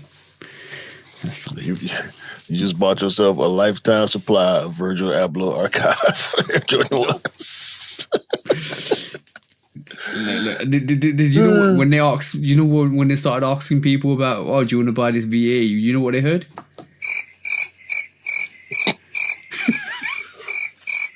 Nah, I'm good. I already hit.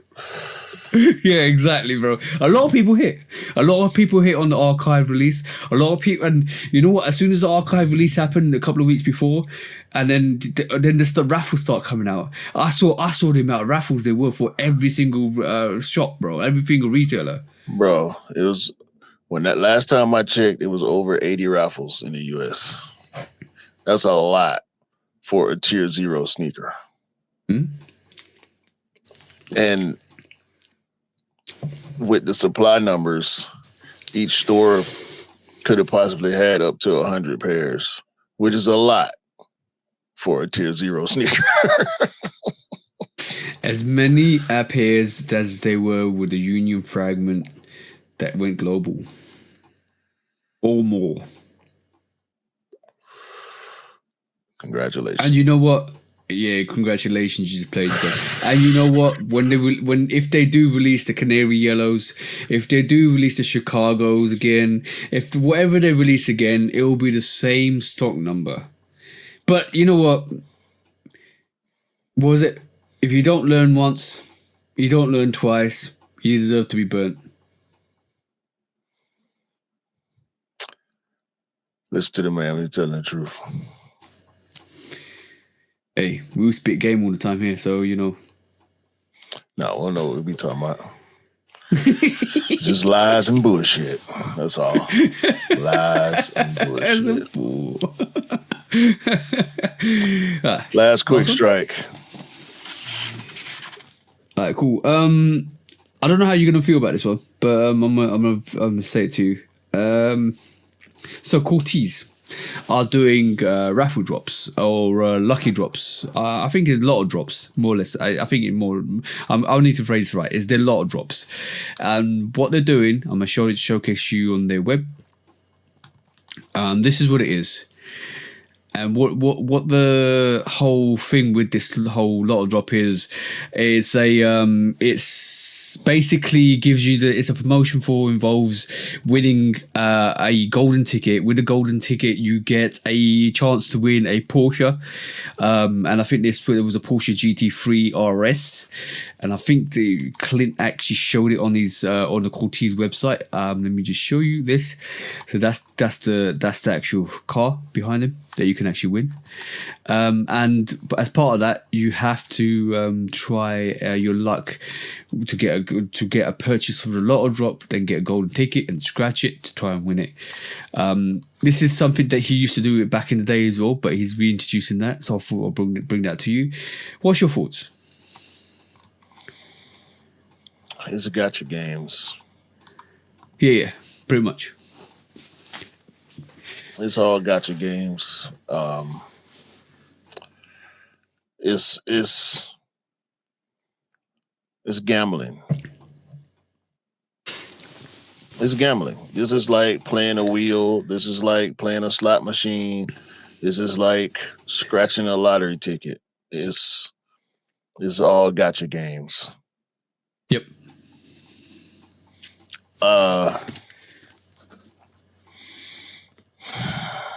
don't know if I should be mad at it or disappointed. It's an interesting way.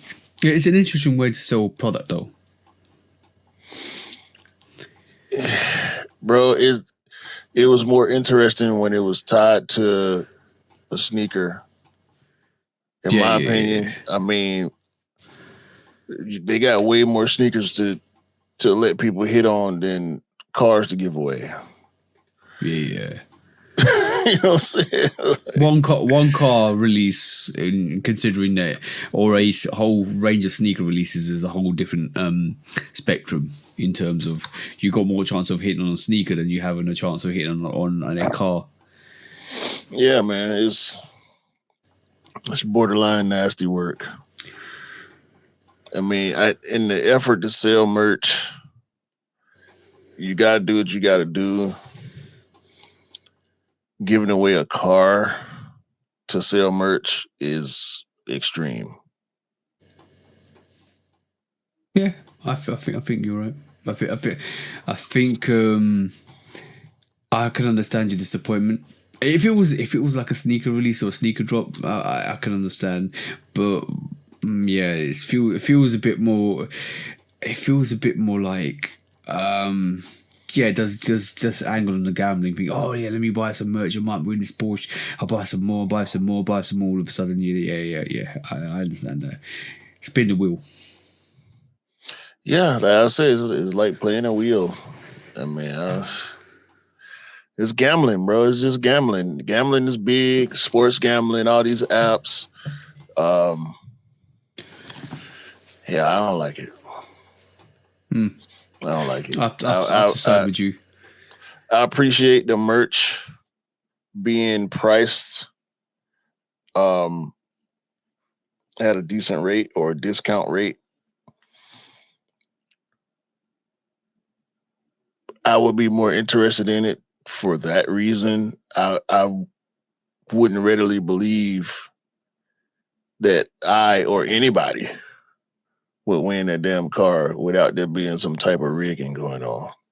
Yeah. Because slot machines are rigged. Sometimes raffle wheels are rigged. You were going down the realms of what I was thinking, but you said it out loud, which was, how do you know whoever won the car wasn't part of his team or wasn't associated with him in the first place? Or yeah. Friend of a friend of a friend. Yeah, and it's a write-off. I don't know how y'all taxes work over there, but if something like that in the U.S. is a write-off. Yeah. That's less money in income tax you have to spend. Yeah, because it's a what do you call it? A charitable. Charity. Yeah. Okay. But it's not charity. Same thing. Yeah, it's same thing here. Charitable donations, you don't need to write up a tax. Yeah, I understand. Is it a donation though when it's tied to sales? I don't know. Yeah. It's interesting. It's interesting. Well, that was this week's quick stretch, bro. Shall we go into I would like to say a famous topic now? Yeah, I'm just glad we made it through all the quick strikes this week. Yeah, to be honest, last week we was very intensively into it. And the week before. Proper.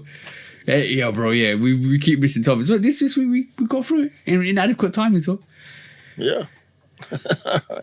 Let's do it, bro. Let's do it, bro. When resale is too high. Damn, resellers. Order. When hype beats go too far. These damn hype beasts. Order in the court. Order. When the back door opens. Guilty.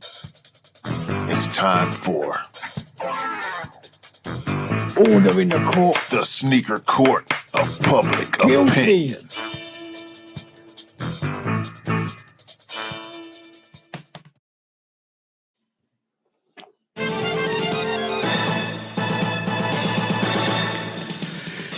Guilty! Welcome back to Sneaker Court Public Opinion with me, Judge Public Opinion and Executioner.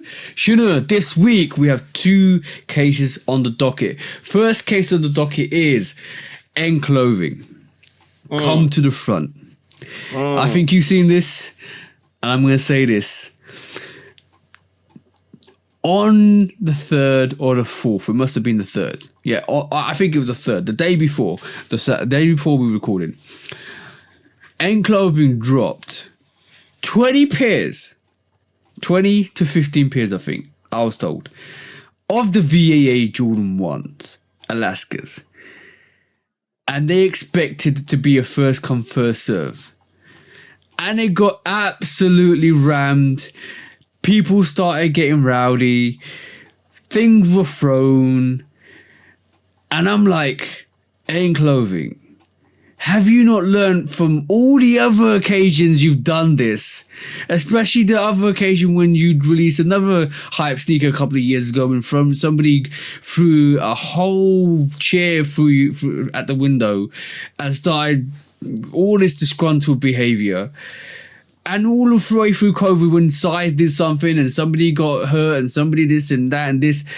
Why are you still doing first come, first serve for 15 to 20 pairs of a hype release when you could just drop it online or you could drop it as a raffle? What was the whole point? You created ruckus for no reason. You wasted police time for no reason. And you wasted public time for no reason. Because you know when you do stuff like this, you know the public and audience you're going to attract to your store. And you know what's going to happen. So why did you do a first come first serve release for the Jordan 1 VAA Alaskas? I don't understand, bro. Did it on purpose. They probably did it on purpose to create this turmoil to bring attention to their store. I don't understand. And on that note,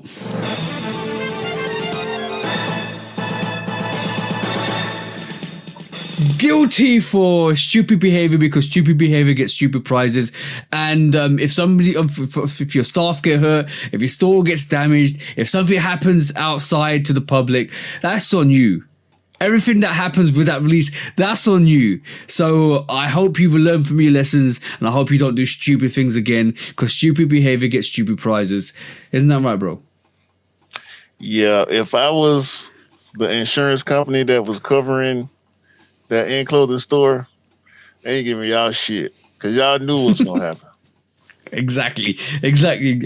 And the last case, the second case of the last case, guilty. Remember, bro, I told you about Sports Direct. Mm-hmm. Remember Sports? So this company called Sports Direct dropped, I'm going to share this. They dropped Pokemon Mega Evolution Heroes in their store on Oxford Circus, right? Oxford Street, sorry. And this is what happened. Nothing, bro. Should we go in? Fucking, this is wild, bro. I'm recording the whole thing. This is wild. Look at this shit. What the fuck? Mate, I ain't even trying to get no Pokemon. This is just... So they once again did a first come first serve release for these Pokemons. The shoes? No, not the shoes. The cards, bro. It might be shoe. I don't know. If it was a shoe or a card, one or two, bro. I'm not into Pokemon. I don't know what it was. I'm gonna Google it quickly so I don't get it mistaken. But basically, they released this. There was a Puma Pokemon collab that just released. No, it was for cards. It was for cards, bro. Right. So they the general public waited outside. Then they broke the steel gates, ran through to the store, picked up the items, and basically damaged the store in doing so. First come, first serve. Pokemon, I can't blame Sports Direct for one, because like every store nowadays does Pokemon releases in store and use first come, first serve. What I can do is blame the general public and the resellers that are doing stupid behavior, because what you're going to now find is these cards are going to be less accessible. They're going to be raffled off. They're going to be harder to get. And then you're going to start complaining. Because this is what happens. And this has happened in the sneaker game. And we just talked about how in clothing shouldn't do first come, first serves. And how they should be raffled off. If you are doing bad behavior in public, trying to get stuff that's exclusive like this because of the monetary value for this, for a product, because you're so thirsty for a product like that, what you're going to find is this product is going to be less accessible to you guys. It's going to get botted out online by, what we know, a system that was used on the sneaker game before will now transcend to other areas because it's easy to do. And you will start crying. So stop being absolute idiots when you get thirsty for a product because of the value of the actual product. That's what I'm going to say, bro, because that's absolutely horrendous behavior. To do that, to damage a store in central London, yeah, there's repercussions coming. There's repercussions coming, I can tell you that now. But on that note, guys,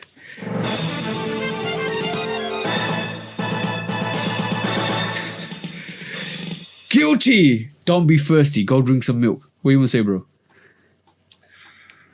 I hope everybody who went in there and bum rushed their store get a whole pack full of Squirtles.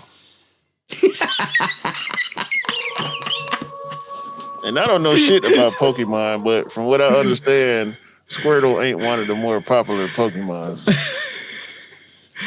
Oh, bro. I hope not. Now one of y'all got a Charizard or Pikachu or none of the good shit that y'all wanted. This packs of trash. I hope the 5-0, the Popo, the police, whatever you want to call them, there's a Pikachu on you in your house. Arrest your ass. Right. That was it, bro. That was crazy behavior, bro. Thirsty over for you know what? Pokemon cards are quite expensive at the moment. Like they're going for stupid money, but getting thirsty over a card. No, there's resale for you. Yeah, resale culture. I hear you. Bunch of fucking idiots. When resale is too high. Damn resellers. Order. When hype beats go too far. These damn hype beasts. Order in the court. Order. When the back door opens. Guilty. It's time for order in the court. The sneaker court of public Guilty. opinion.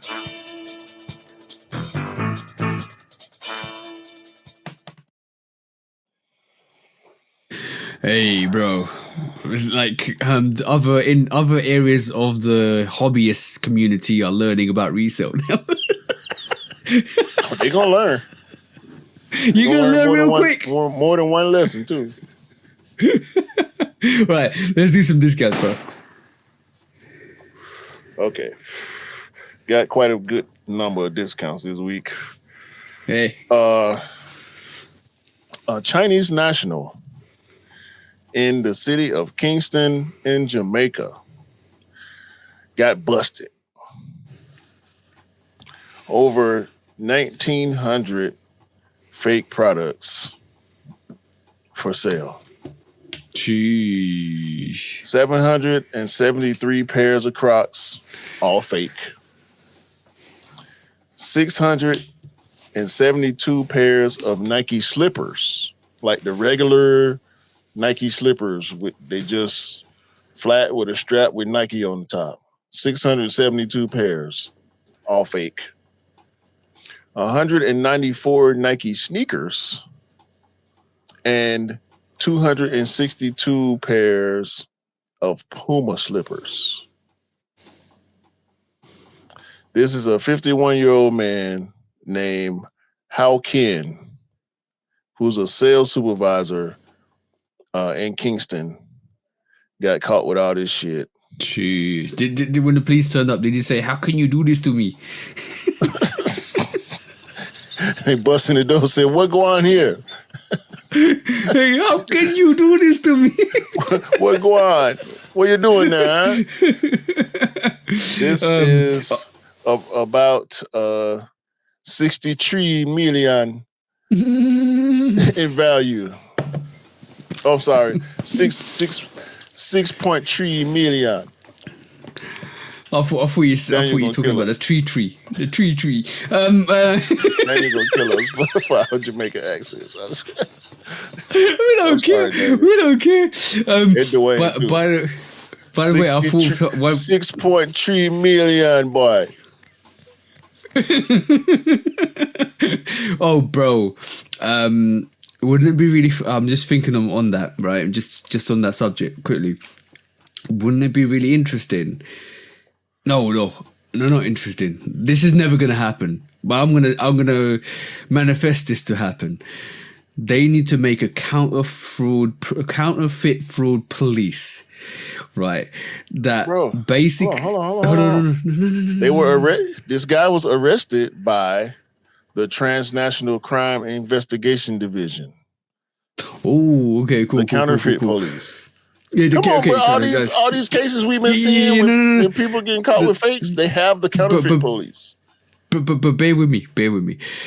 But instead of targeting the sellers, right?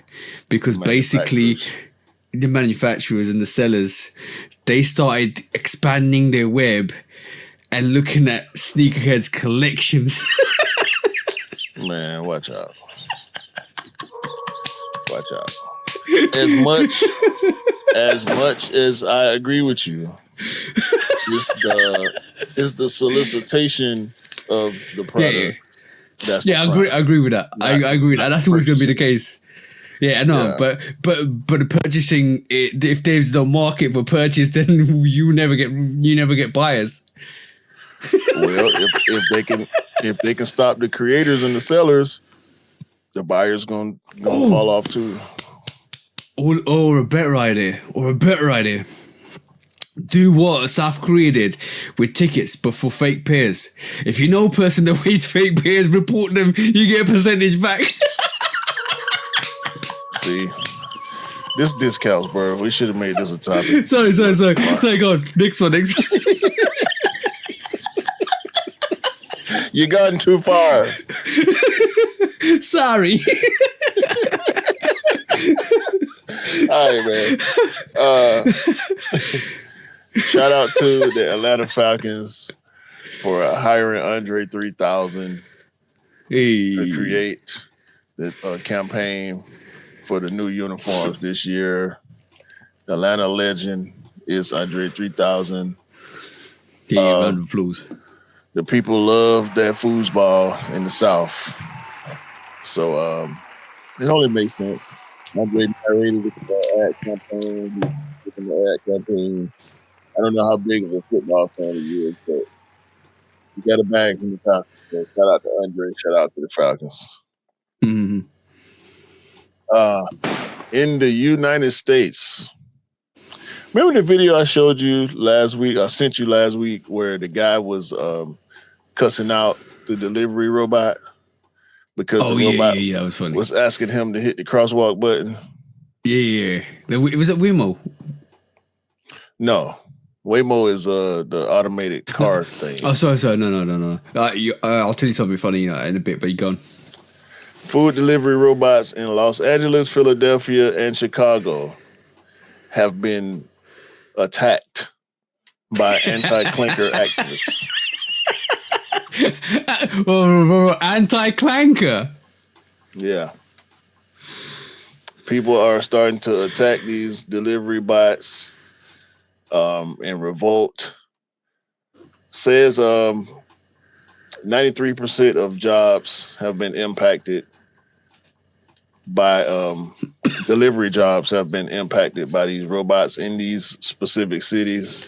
I don't know how real that number is, but humans being put out of work by AI and robots. Yeah, I know how I am. I can't speak for TJ. I know he agrees with me on a lot of this stuff, but I'm super anti-AI at this point. Bro, all I can think about is somebody coming out and drop kicking it as it says, "Fuck your food." Bro, I saw the one video.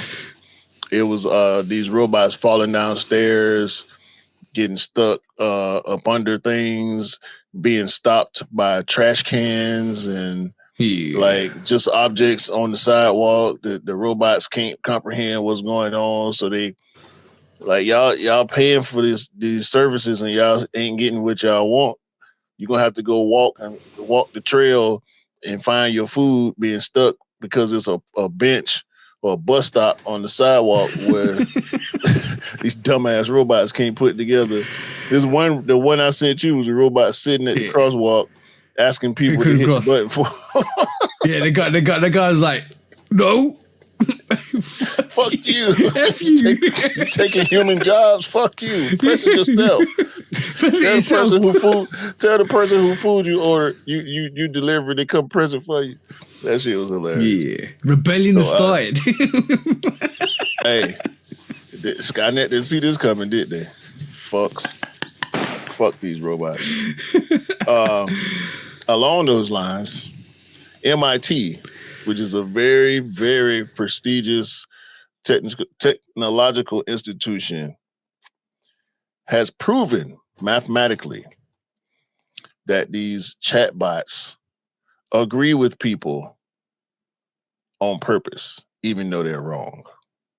Oh, okay.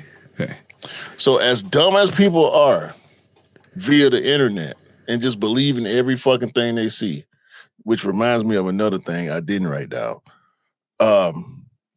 These chatbots are encouraging stupidity by agreeing with the dumbass shit that people say to it. You can be wrong as hell, and your chatbot is going to agree with you just to make you feel better and creating delusion in society. Yeah, that's the aim. That's the game. All right, cool. This might rage bait you, right? I apologize for this. I was at work yesterday, and I asked my colleague a simple question, and you know what he said to me? I was like a multiplication question, like, oh, this and this and this and this, and you could work it out in your head. He goes to me, let me put it through ChatGPT. No, put it through a calculator, you fucking doof. I was like, why are you using chat? I said to him, why are you using ChatGPT? Oh, I pay for it, so I might as well use it. You have a calculator on your phone. No. You have a mind, use it. If you can't understand it, use a calculator after. I'm saying if your immediate option is to use a tool, use a calculator. Yeah. A lot of these people, bro, I don't think they can do math problems. They can solve math problems on paper anymore. No. It's a tragedy, that. Fucking morons, massive tragedy. Bro. Yeah. Look, ChatGPT, like, AI should be your last option ever. That reminds me of this story that's been floating around the fucking peanut gallery with these bunch of idiots reposting it and talking about it like it's real, where this AI creator made an image of a black dude with a bunch of Nike swooshes burnt into his back. Did you see that? Oh yeah. I said This shit is fake. Like, yeah. First of all, Nike did not hire this artist or commission this artist. People making videos saying y'all gotta answer for this, and why would y'all do this, and blah blah blah. Nike ain't got shit to do with that. If you look at the fucking post, the post that the original Rage Baiter put out and says the name of the creator of the actual photo, you can go to that person's page and see all the AI bullshit that they've created over the years. It's a bunch of AI images created by an independent artist, quote unquote artist. You know what? AI you know what's going to happen? No, it's fine. It's fine. You know what happens in circumstances like this? The brands will come after you for discrediting their name. And then they'll put a lawsuit, discrimination and deforming their name. So they'll put a law case on you and a lawsuit on you, and you have to end up going to court. And all of a sudden, you're paying millions for deframing their name. So do what you need to do, but remember, you're going to get effed at the end of the day. It's pure rage bait, and it's causing people who already want to have something to be mad about to say, boycott Nike. I ain't wearing no more Nikes. I ain't buying no more Nike. I'm burning my Nikes. Nike stock is already down, which shout out to Frank Cook. He's leaning in. He says he likes working against the adversity. And I don't know why the fuck these people, they ain't doing a shred of research, bro. It took me 30 seconds because one of my partners sent it to me. Yeah. You was like, read the comments. You just instantly said, read the comments to me. Like, all right, cool. Read the comments. First of all, I ain't even talking about you. Read the comments first. Listen to the video where the name is said. Search the name. Go to the page. See it for yourself. Now, that image is not on the page anymore because of the backlash. But if you scroll through the pictures, it's all clearly AI images. A lot of them have Nike swooshes and all this shit on them. But you know what, ain't no ties to Nike. This Nike has never used any of the shit created by this person. Yeah, but you know, bro, let me just put it this way to you.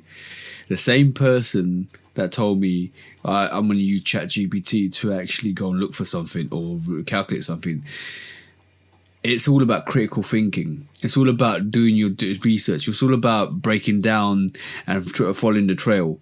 And most people don't want to do it or just want to lean into something. And simple as, bro. They don't give a fuck.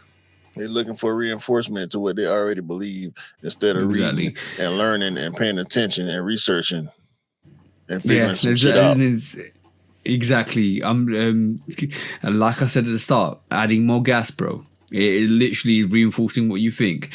And unfortunately, these people are lost. Because if you haven't got an open mind to think for yourself and to do the research for yourself and to learn for yourself, then you're a lost cause. Not to mention that all this AI bullshit is sucking up the natural resources. Y'all don't want no future. Y'all want Skynet so fucking bad. Y'all so ready to destroy the planet. I hate y'all. Yeah. Anyway, let me calm down. Sorry about rage baiting you, bro. Nah, you good. I was gonna go down the AI shit anyway. I'm doing it every week at this point. I'm gonna find something that's gonna piss me off about AI to put in discounts. I'm looking for it now, damn near.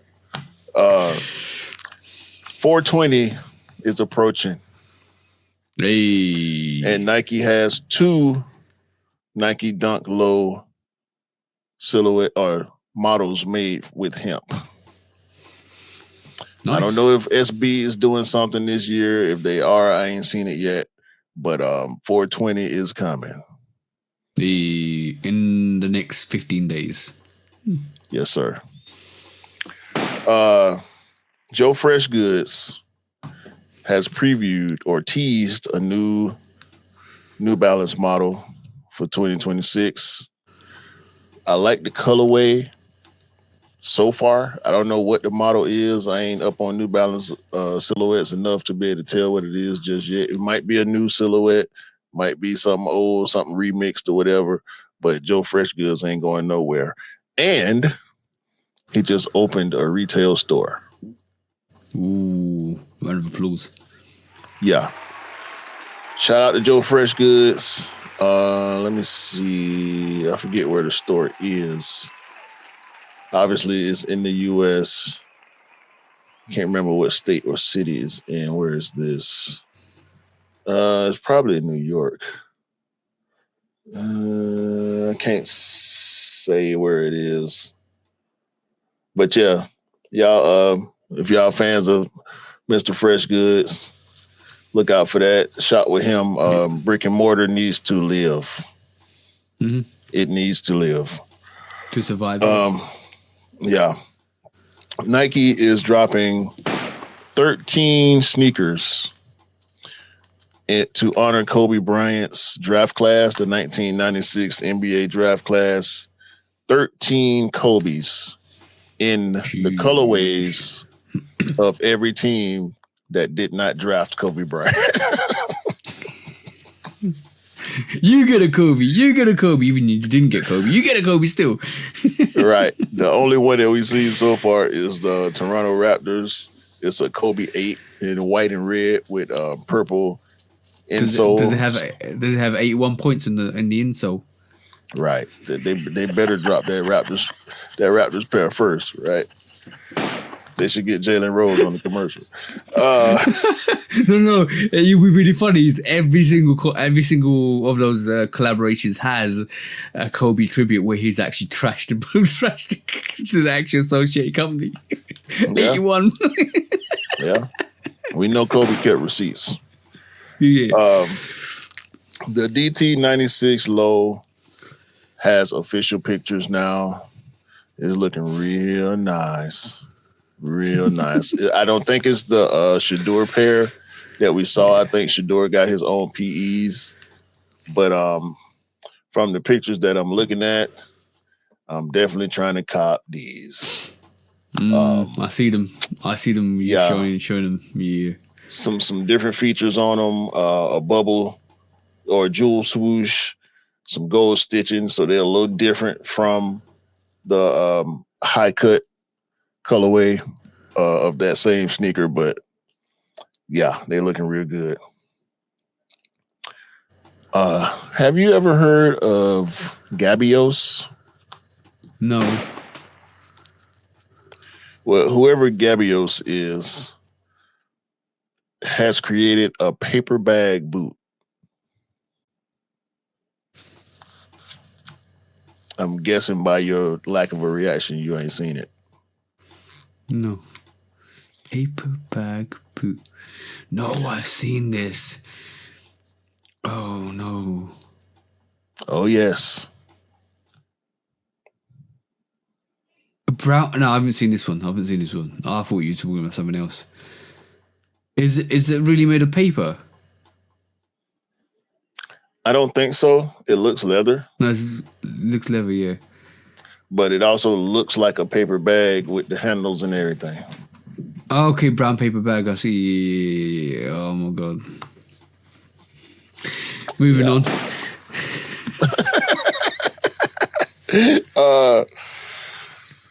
The one and only Steph Curry wore some Under Armours again. He's just fulfilling his contract. I ain't gonna say all that. I think that's dead. But he been wearing a whole lot of different shit as usual.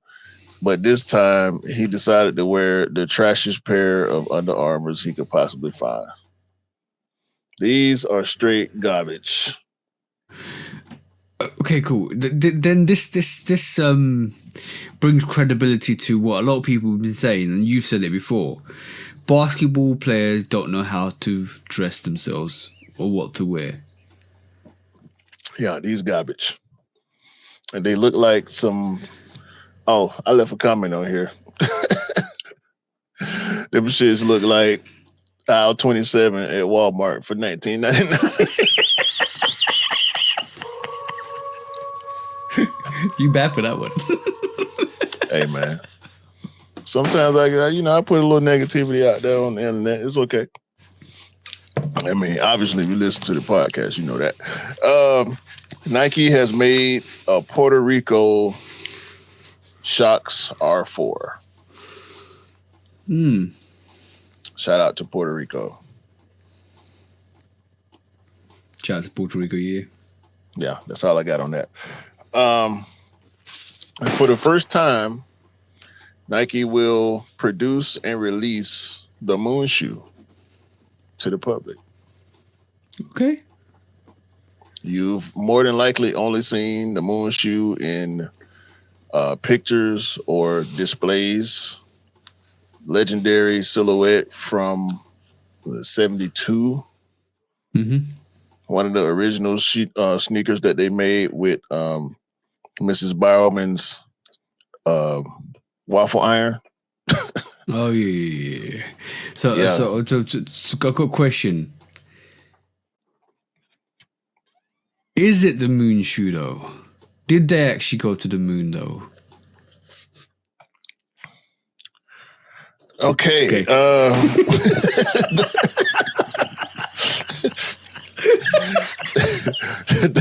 There's a new. Hold on. No, that's it.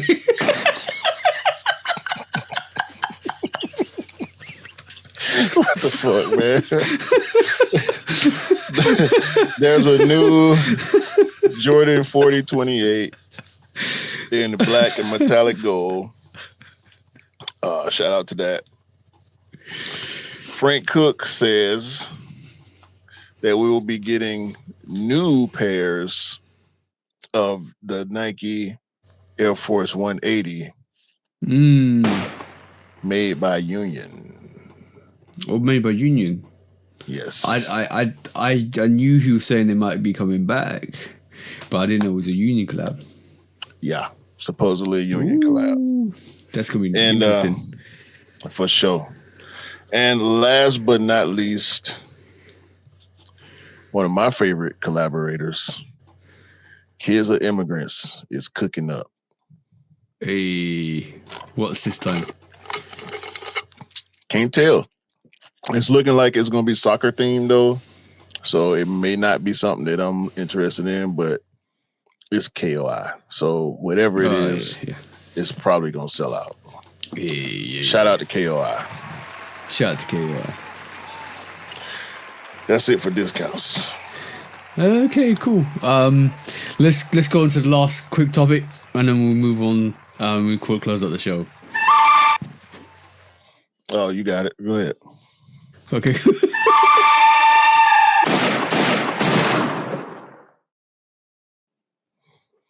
All right, like we normally do, the good, the bad, and the ugly from this week.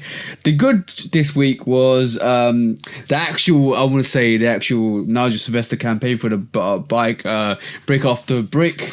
That was good. And another thing, the good thing for this week is resellers are losing money, and they're really learning real quick how much of unresellable sneakers are at this moment in time. So congratulations to your dumbass for actually losing money, because you deserve it.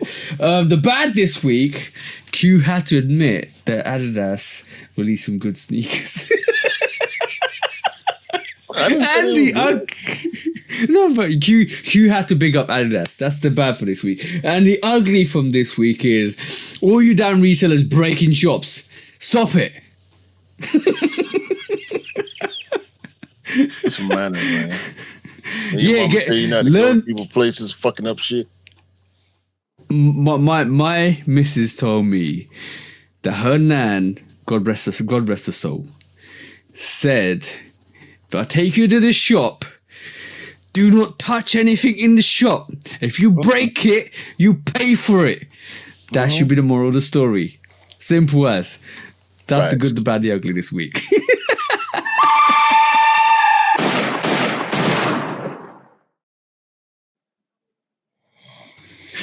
And that was the show, bro. Yeah. Once again, we appreciate y'all, all the listeners, all the viewers, all the bros, all the people who coming and joining us on the IG or whatever platform it is. And y'all dumbass commenters, we appreciate y'all too. It's engagement either way. Yeah. Do me a favor. Buy what you... No, I'm sorry. Have a great day. Have a great week. Have a great month. Great year. Buy what you like. Rock what you like. Don't believe the hype because the hype ain't real. And remember, sneakers don't make you cool. You make the sneakers cool. That's the one. Oh, and lastly, before we say, well, for all you dumbass people that are saying, oh yeah, this is just another sneaker with another colorway and blah blah this, blah blah that. All right, cool. Give us a different option. Tell us another option we should buy. Because you can't. Simple as. They'll be all right. Or not. Don't matter. Well, exactly. Bye-bye. Peace out. Peace.